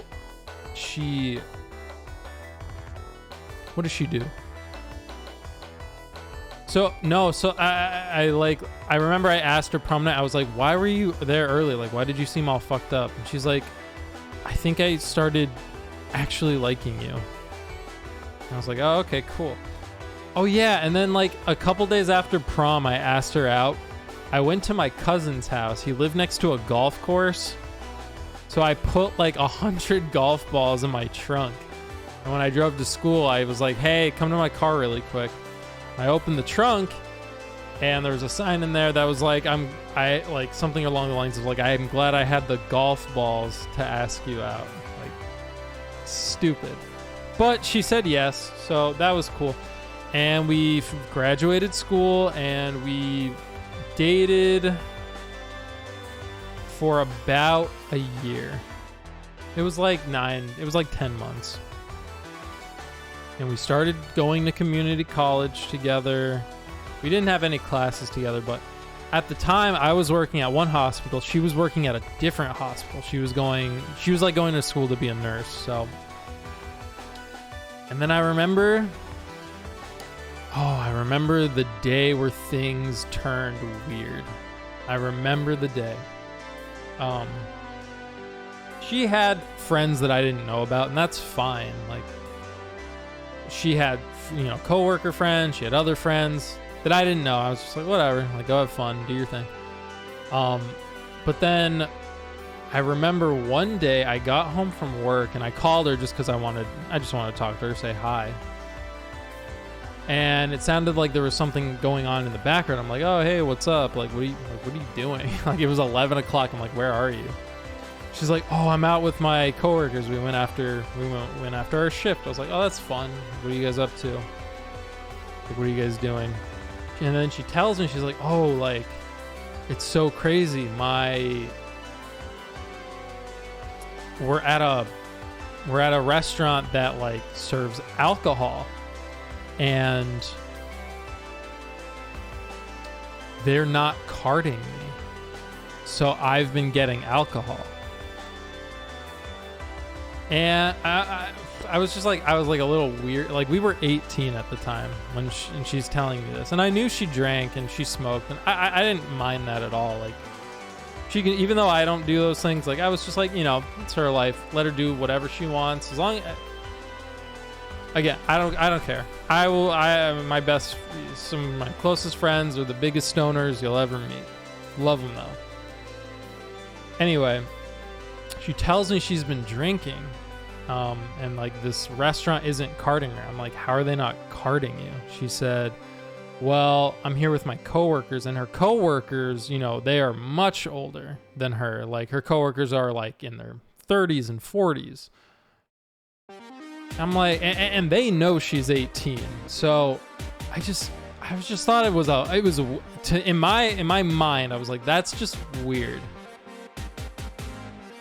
You know, I got home from work. I was already kind of tired, but I was like, hey, like, it just going through my mind. I was like, there's something weird going on. Not even weird. I just thought, I was like, that's a weird situation. So I said, hey, listen, like, and I told her, I was like, that just seems a little off. Like, I didn't think she was doing anything but that. Like, she was just, you know, she was drinking with a bunch of like 35, 40-year-olds.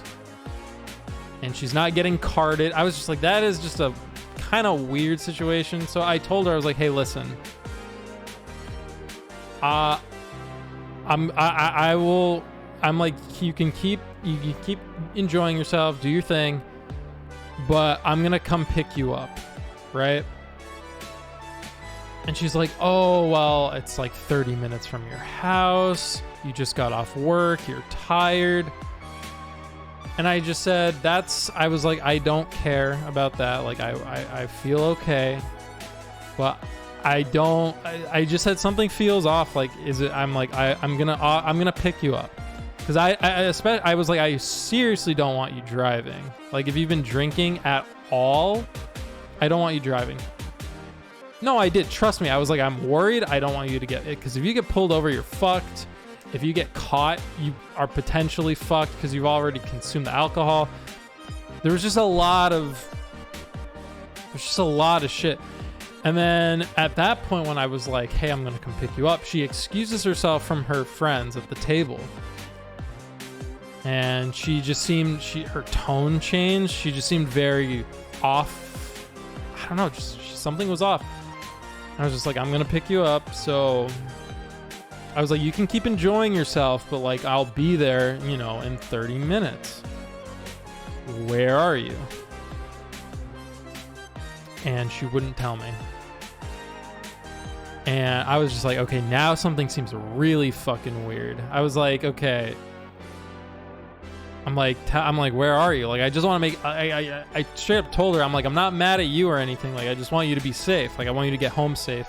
And I could take you to go get your car tomorrow. Like, whatever. Like, it's fine. I wasn't mad. I was just like, I want you to be safe. Bottom line. She did not tell me where she was. We stayed on the phone for about a half hour. Didn't tell me where she was.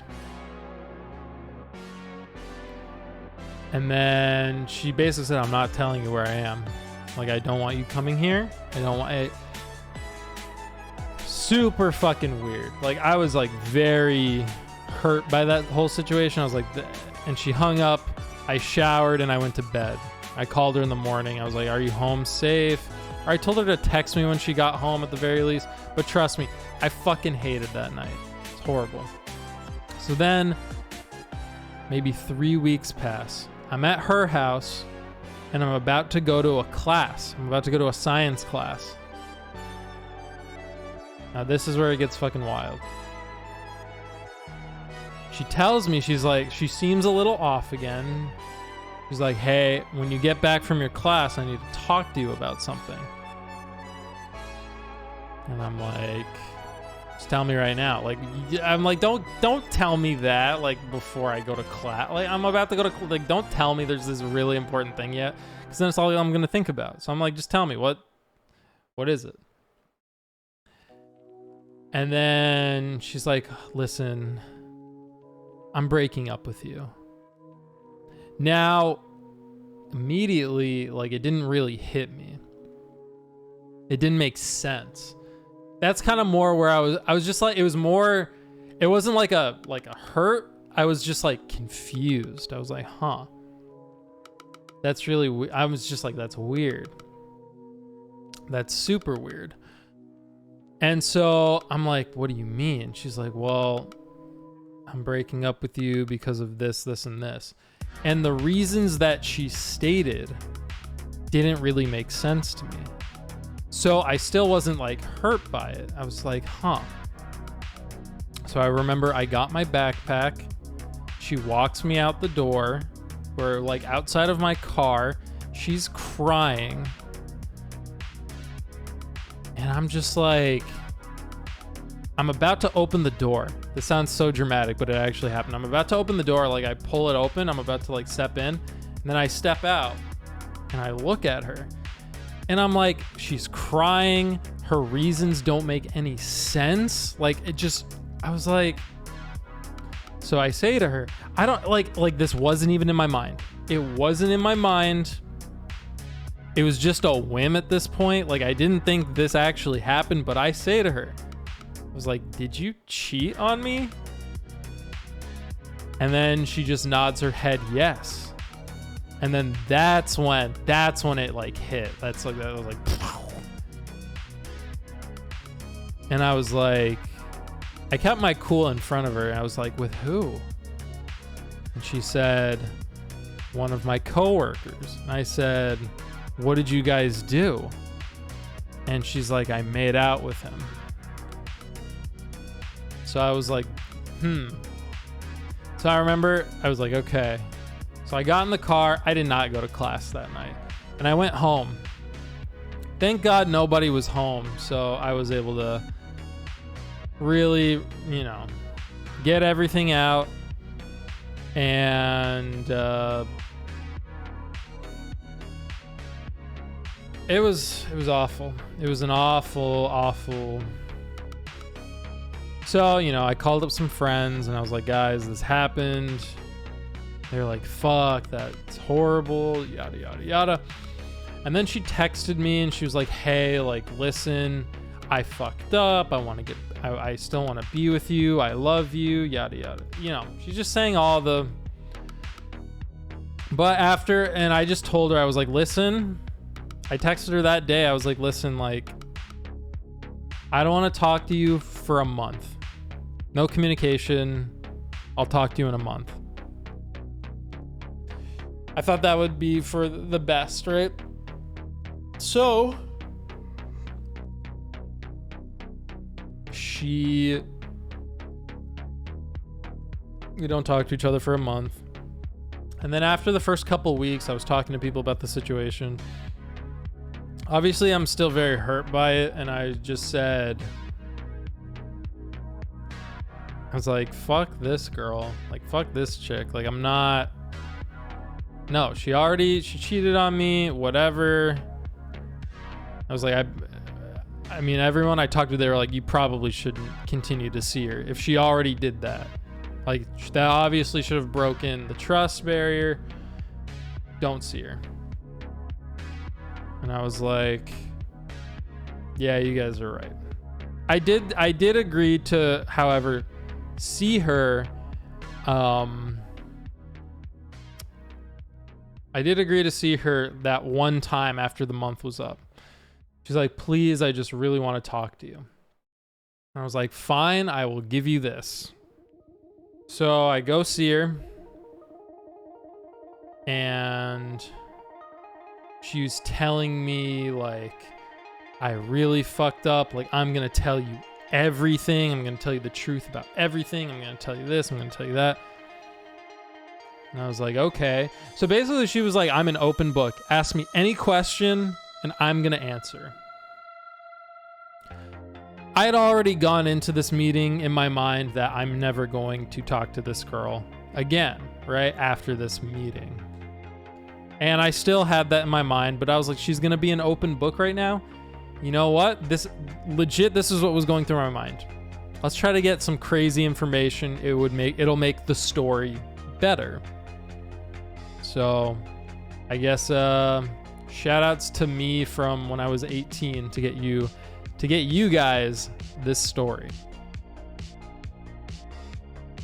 So she's like, I'm an open book. You can ask me anything. And I said, okay. Who did you cheat on me with? And she's like, so it's this nurse. And I was like, oh. And she shows me a picture. The thing I noticed was he was he definitely wasn't young. He wasn't young. We were 18 at the time. I was like, and I remember the first thing I said, I was like, you told me you made out with somebody. I was like, did you only make out? She's like, no, I had sex with this guy. And she shows me his picture. And I was just like, yeah. I was like, this guy's kind of old. And I said, how old is this guy? Fuck, how old was he?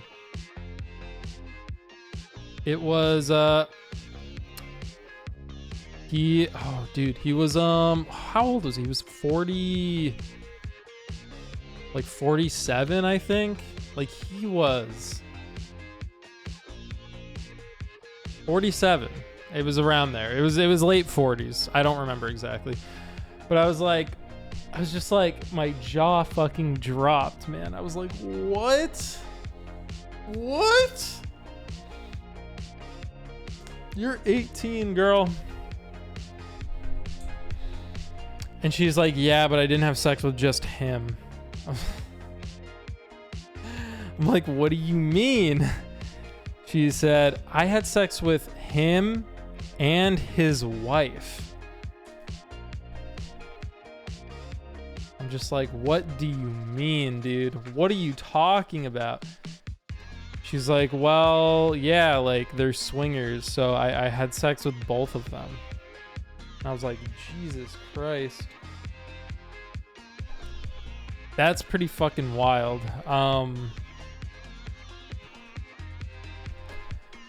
And that shit happens more often than you would think. Well, yeah. I mean, I don't have issue with it, but I mean, if she's cheating on me, obviously. Like if she was by herself and she was doing it, you know, whatever. She's an adult, I guess. So do your thing. But she was dating me at the time, so I was not happy. I mean, I had already kind of gotten over the sadness. Like I was like, I'm never seeing this girl again. I'll hear her out, but I'm not gonna see her again.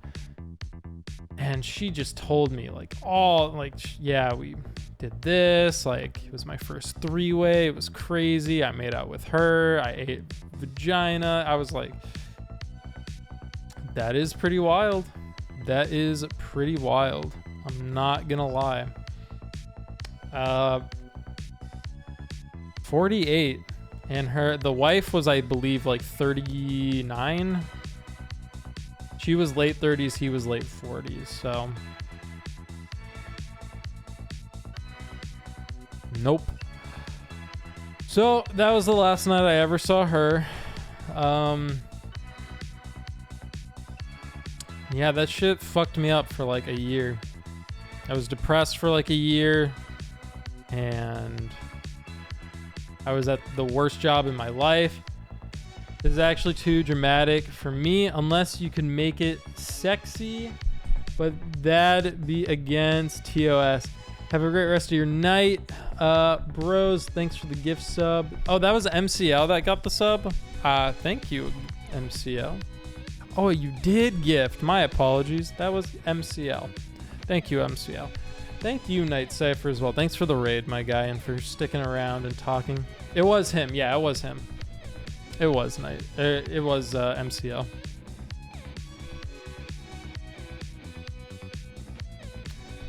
But, I mean, that relationship, like, it changed a lot. Changed a lot with my thinking and understanding, I guess. And then I tried so hard to get a girlfriend after that.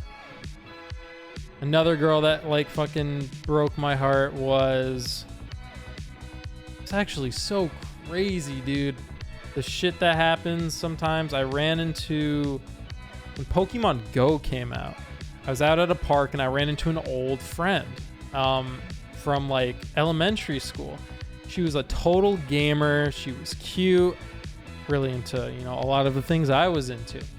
And she stopped. Basically, I saw her. Like, I was in the car. We were driving away, and I saw her. I was like, oh shit, that was her. So I messaged her. I was like, yo, I just drove away from this park. Like, were you playing Pokemon Go? And she was like, yeah, I was playing Pokemon Go. It's like, that's so cool. Like, we should play sometime. Not really thinking anything crazy. But I knew she had a boyfriend, so I was just like, whatever. Like, I just messaged her to be friendly. And so she actually, the next day, she invited me to go play with her and her like sister and a couple friends. I was like, I'm all ears. Let's go. And then immediately, like, I remember we started walking by ourselves, just her and I, and she was just telling me like, yeah, I was obsessed with Pokemon Go when it came. Dude, we all were. I loved it. She basically just said like, yeah, a couple months ago I broke up with that boyfriend. I was like, okay, this is not no girl brings this conversation up unless she's like, I'm available, which, yeah. So I started to pursue her, and then she started, I don't know, I was a little,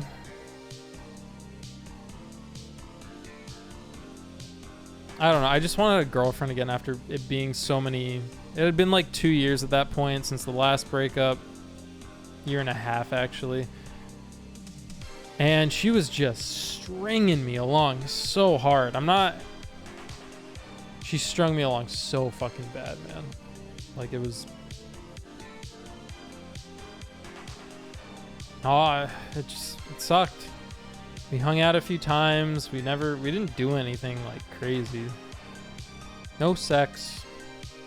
No, nothing. We just made out probably a couple times, and that was it. But she was cool until she started ghosting, and that was unfortunate.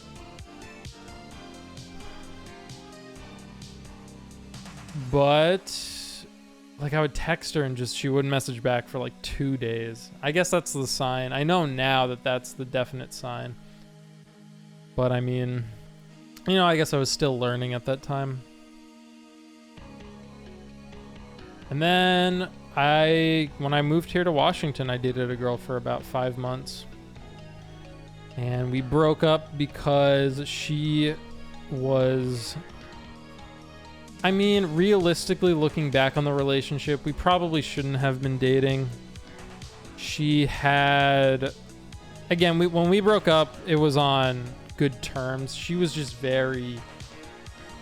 she has a lot of mental issues, I guess you could say.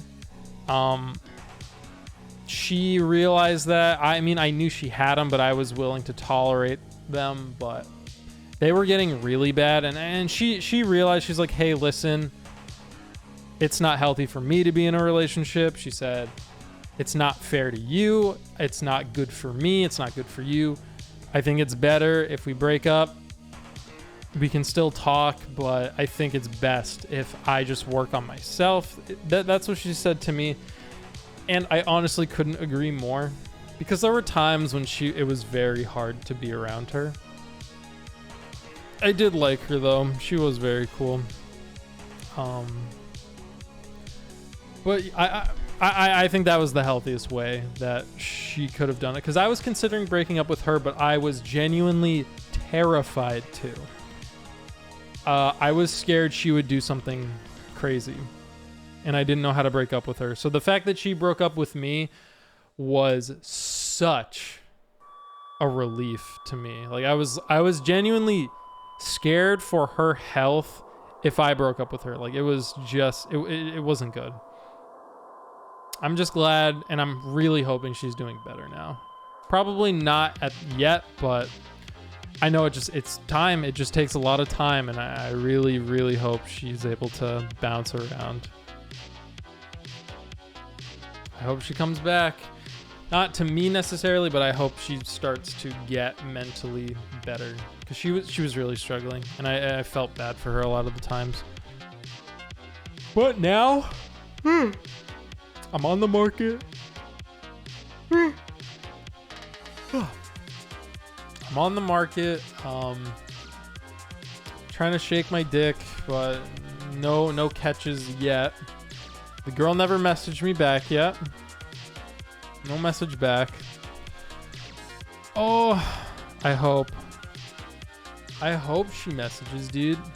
But at the same time, you should never feel obligated to stay with someone out of fear they would hurt themselves or other. I agree. No, I remember I called the the suicide hotline prevention to ask them. I was like, I asked them, I was like, what is the best way to go about this? Because I was genuinely concerned for her safety. I was like, she doesn't live with anybody, so she could hurt herself. She's had, episodes of doing stuff like that, like before I started dating her. So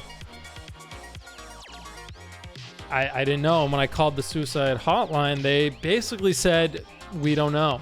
It was like the least helpful conversation I've ever had. They just said, that's a tough one. And I was like, yeah, I know. So I called you guys because you're the experts. And they just said, I mean, I called twice. The first guy was like, I'm not sure. No help at all. The second guy I called, he gave the advice of try to set up a support system with her, like her friends, parents. And I was going to do that. But she got to me first and she broke up with me. I was like, thank God I didn't have to do that. It still sucks for her and I mean, it still sucks we broke up. It's no fun breaking up. It didn't feel as horrible as the first relationship I was in. She cheated on me. Like, that was like a fucking punch to the heart, man. But now, let's just hope this chick messages back, dude. She was so cute. She was so cool. I know she might have just been fishing for tips, but hey, there's more tips. There's more tips where that came from. If you know what I'm saying. If you know what I'm saying. Oh, if she doesn't message back, we gotta hold this. Hold the L. Bounce back, we'll find someone else. I hope, dude. I haven't vibed with somebody like that in legit like a long time. Well, I vibe with my boys, but with a girl that's like actually like that I thought was really attractive, like I was just like, dang, this person's like legit really cool. Sound like a hopeless romantic. I know, it'll die by the morning when I get the text or don't get the text. Here's the thing though, the only concern, I was talking this with a friend, on her modeling, so I told you her modeling Instagram has like 70,000 followers. Is she even gonna see my message? She's probably getting messages all the time. 70,000 followers, that's a fairly significant following. I imagine she gets quite a few messages. But I don't know. Whatever. I would still go back there for a haircut, though. I actually think my haircut is pretty good. This part sticks up a little bit. Also, it's like I slept. And this is kind of how I woke up. So it's not even done. But, you need to get over that. Get over what? She's a model, bro. We were vibing. Capital V-I-B-E. V-I-B-E. There's my sign language. Being a hopeless romantic. I mean, is it hopeless romantic? I don't think it's hopeless. It's not hopeless. It's not hopeless up in here. We are gonna, you know what? If she doesn't message, then you know what? We move on to the next one. That's all we can do. Make our attempts, and if it doesn't work, then it doesn't work. Whatever. I have to pee so fucking bad. I'll be right back.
It's just on my mind, MCL.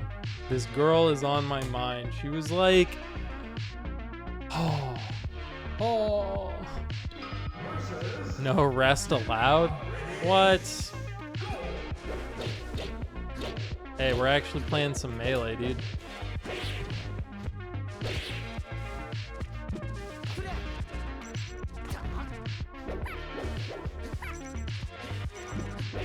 This guy's actually not resting. Then that makes Puff a much worse character. Would Puff still be top tier without rest? Probably not. Could still be pretty good, but... Why is this guy only up tilting?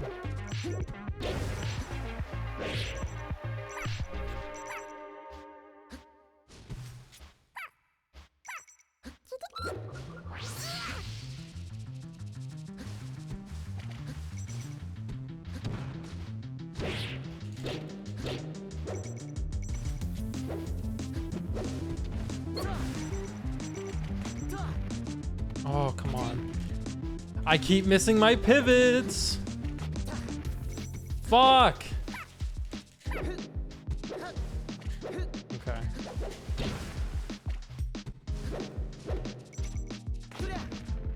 Dude. Fucking Christ. There we go. Now he knows what I'm going for.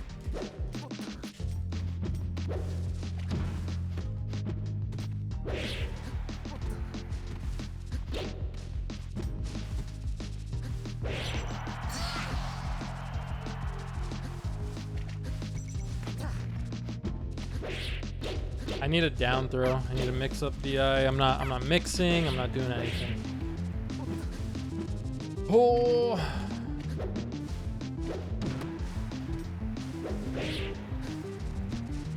I want this guy to use rest, man.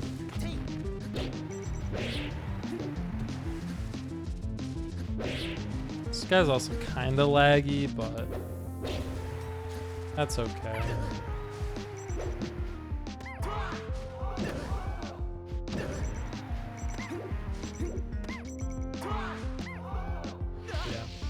Oh, hold on, I gotta put my glasses on to read that one. Ugh. Hold on, well, I'll say this. Oh, hold on. When this game's over, I'm gonna read that whole thing.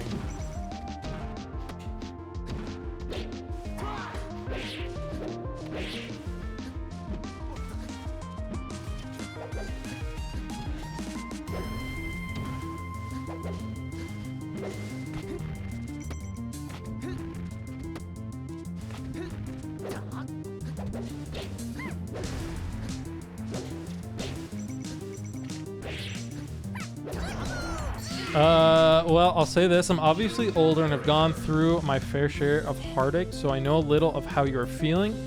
I've gone deep into the rabbit hole and almost never surfaced. If you need or want to talk to someone you don't know, IRL, I welcome you to DM me. Thank you. MCL, thank you. I'm glad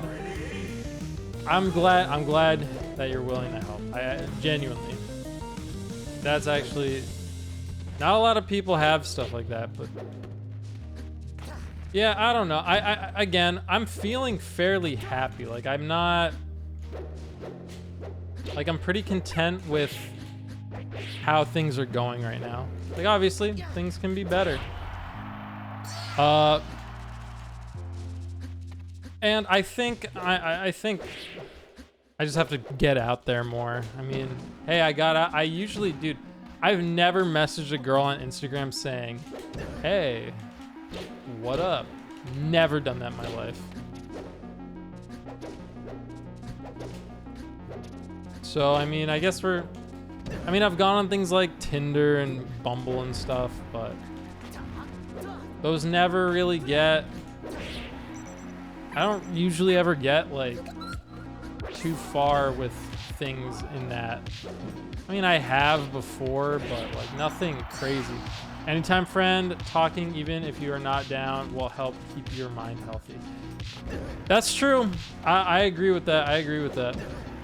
Yeah, I've been, no, my roommates kind of hate it, but every time I have any issue, big or small, I talk to my roommates about it, and sometimes they listen.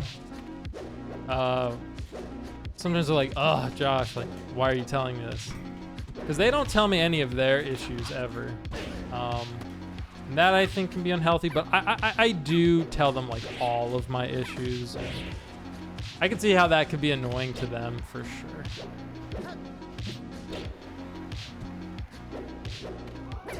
Oh, that was not supposed to be forward smash, but...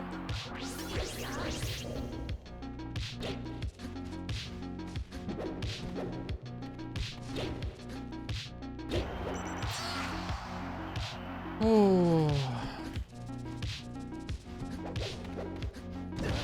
Oh. Come on, baby. We're living. We're living. Four stock? Tipper? Nope, we're living. Yeah. Four stock. It sounds like you already know that talking and not bottling things can keep you... Oh yeah, dude, for sure. I remember I got in an argument with a nurse one time at 4 in the morning, and I'm by myself, and everybody's sleeping. So I called. I remember I called my roommate. It said he was on Discord, right? His Discord like was available. So I called him. He's like, "What, dude? I'm sleeping." I was like, "I have to tell you about this nurse who just fucked my whole night up." Well, fine. What happened? And I told him the whole story, and it was... This guy just likes to up tilt.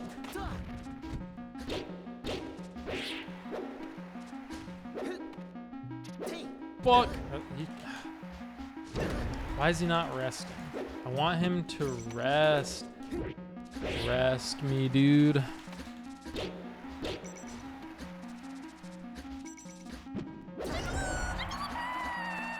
Was it Jerb? It was not. No, it wasn't. It was not OG Chicken Bake. It was Papa No John, Sam, my boy Sam. I will say Sam is kind of a nice breath of fresh air. Sam looks for the good in everybody. Like, even when somebody does something that they're clearly wrong about. Like, I told him this whole story about how this nurse was being really mean to me for no reason, and it pissed me off, and I told him about it. He's like, well, maybe the nurse has been working with COVID patients. They're overstressed, so you have to understand. And I'm like, nah, bro, fuck this lady. So I will say, I think Sam is definitely the most positive in the house, by far.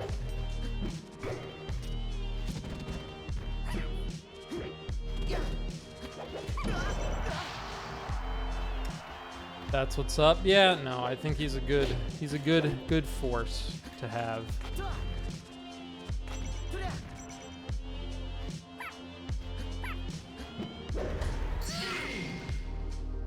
Can we hit this guy with the GGs? Oh, 4 a.m.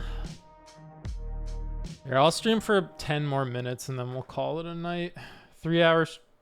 3-hour stream, a little 3-hour stream. That's fine. That's fine. I want to start re-rendering that cookie clicker video. I have to redo it. Yeah, I need to get to bed too. 10 more minutes. So the stream's been going for 2 hours and 49 minutes. We will play until it hits 3 hours. But again, that guy MCL, thank you so much for always tuning in. You've been big support. You're actually a big, you've been helping me. It's been like a month. Is it really? You still haven't done that? I can't use my computer when it's like rendering. So like my computer is done. Like I can't even watch YouTube videos. And because it's so much footage, like here's the thing, it's been done. It's done. But YouTube has a new 12-hour time limit on videos. So it wouldn't let me post it, even though it was just stupid. I was like, oh, so now I have to like cut it into 3 separate videos and then make new thumbnails that has like a part 1, part 2, part 3. That's what I haven't done yet. I haven't recut it, but it's been done. It's done. I also took my PC to the balcony the other day. Like I opened it up next to the balcony, and I took a can of like aerosol spray, and I was like, I should, because my computer, it's been, remember it was freezing during the cookie clicker stream. I was looking up all the different ways as to like why it could be doing that. And one of the things that it said was open up your PC and just make sure everything is like plugged in properly. Like unplug and plug things back in. I was like, okay, I'll do that. So I opened it in my room and I was like, this is so fucking dusty. It's disgusting. So I went to the store and I bought some aerosol spray before I even did anything. And I went in. Dude, so much dust. So much Arizona fucking desert dust. Just like I had to put a mask on to start when I started dusting it. Like it was crazy.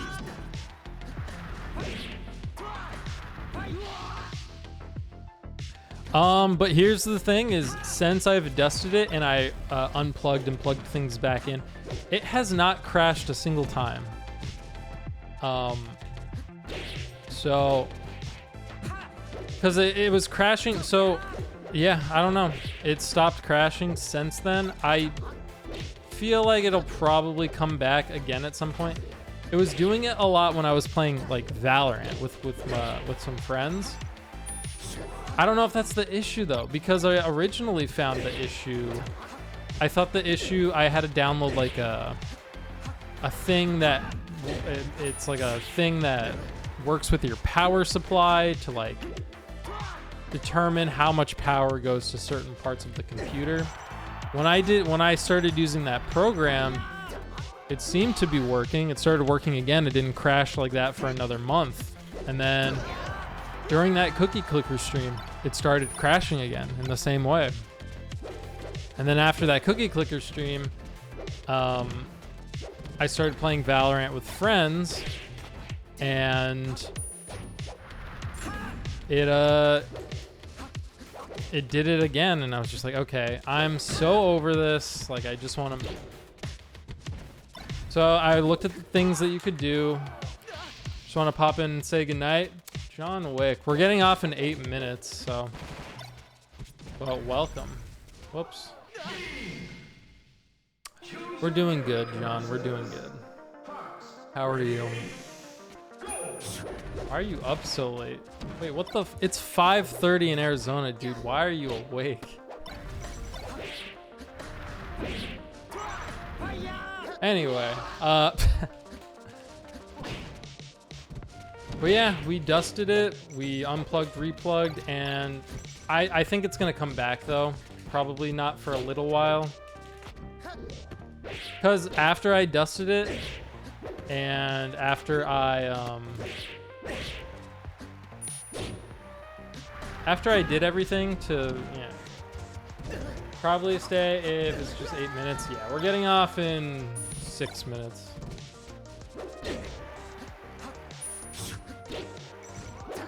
Oh. What was I saying? I don't know. Computer's working for now. No crashes have since happened. Let's hope it stays that way.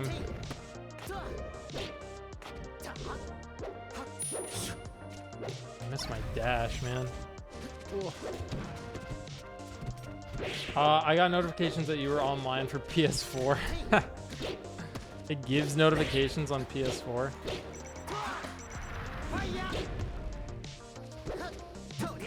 You missed it, dude. We had like serious chat earlier. Oh, actually, let me ask you, John. I want your opinion on this. So, I got a haircut today, and I thought that my the lady who cut my hair, I thought she was very attractive, and I thought that we had a good conversation. We talked about a lot of stuff, and just, I don't know, it was just constant talking. She seemed cool, right?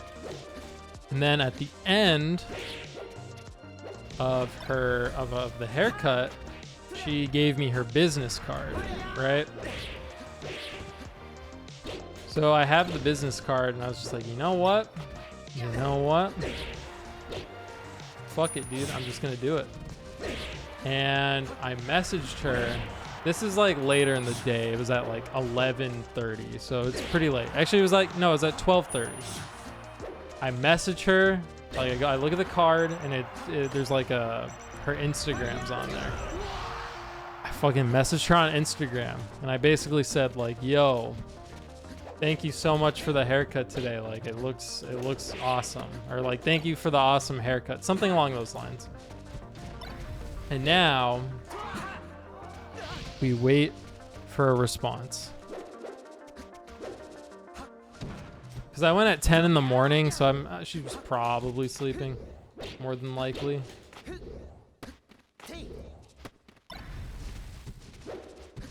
But, John. And then everyone's saying, well, she acts that way to get better tips, yada yada. I mean, I'm sure she does. I guarantee she does. But the conversation, the rapport, everything was grand. And I was like, damn, this chick is like, right?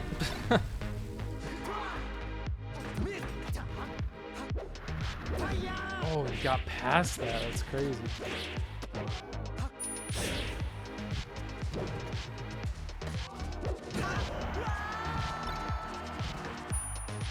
Oh.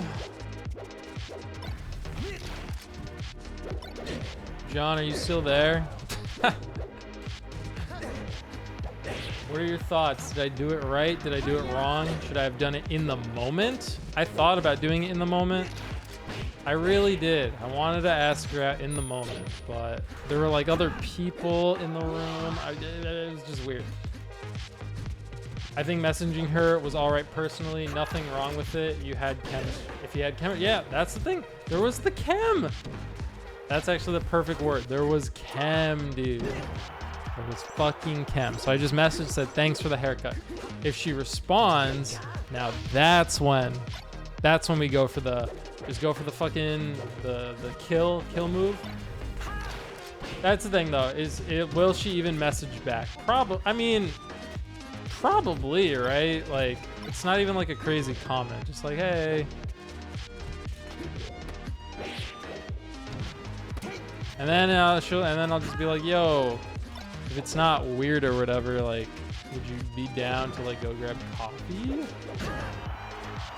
And then that's when you reply, how about this? Yeah. All right, this is gonna be my last game. If she's not interested, she'll make it. No, nothing wrong with taking her. That's what I'm saying. But come on. If you guys saw the conversation, man, it's fucking rip. It's GG. Not actually. But it was just like, I don't know, it was like the coolest she seemed like the coolest person I'd met like in a long while. That's why I'm acting the way I am. Yes, it's probably just a fucking infatuation. Definitely is, but a guy can dream, and yeah, if she's like, nope, I have a boyfriend, or I'm not right now, not with you, at least I asked.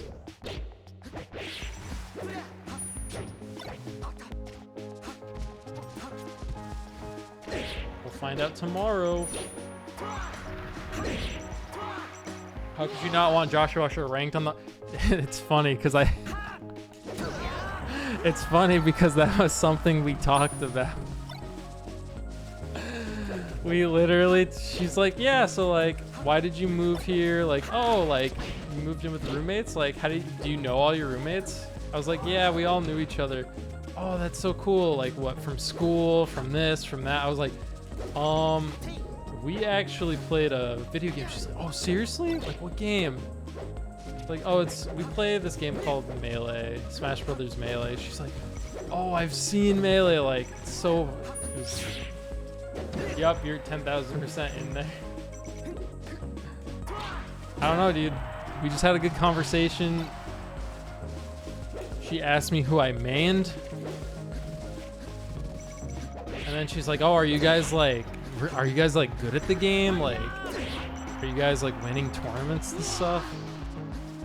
And I was just like, I would say I'm okay at the game. She's like, oh, really? Like, how good are you? I was like, well, this season I got ranked in Washington. Oh. She's like, no way. Oh, okay. Well, GG's to that guy. Oh my goodness. Oh, that guy MCL. Thank you so much for sticking around. Should have said you're a legend. I mean, I was being realistic with her. I told her, well, she asked like, are you trying to do it professionally? And I immediately said, fuck no. No. It's too difficult. Said I love the game though. I met all my closest boys through it. That's how I met you, John Wick. That's how I met a ton of people. Well, thanks for stopping in, John. That guy MCL, thank you as always for sticking around, chilling. It's always a pleasure to have you here. Let's see. How many people do we have watching? We have 5 here. We'll raid another streamer. You guys definitely don't have to stay. It is very late, but let's raid somebody just to give them a little boost, a little high. When I get raided, I'm like, oh, a raid. Oh, it's always quite the feeling. Let's see. Who is playing Melee?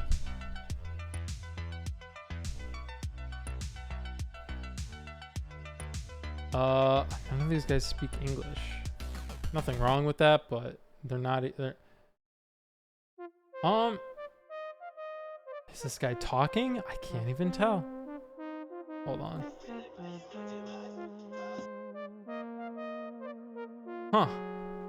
Huh. There's like,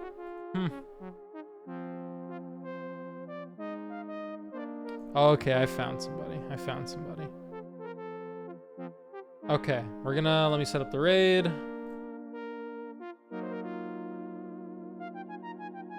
Go to the dashboard. Sorry, guys. I should have had this prepared. I'm 5 minutes over. Okay, raid.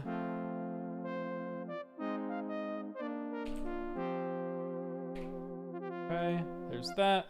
Start the raid. Well, boys and girls, ladies and gents, thank you all for watching. Thank you all for chilling. And I will see you guys on the next one. All right, have a good night, guys. Bye.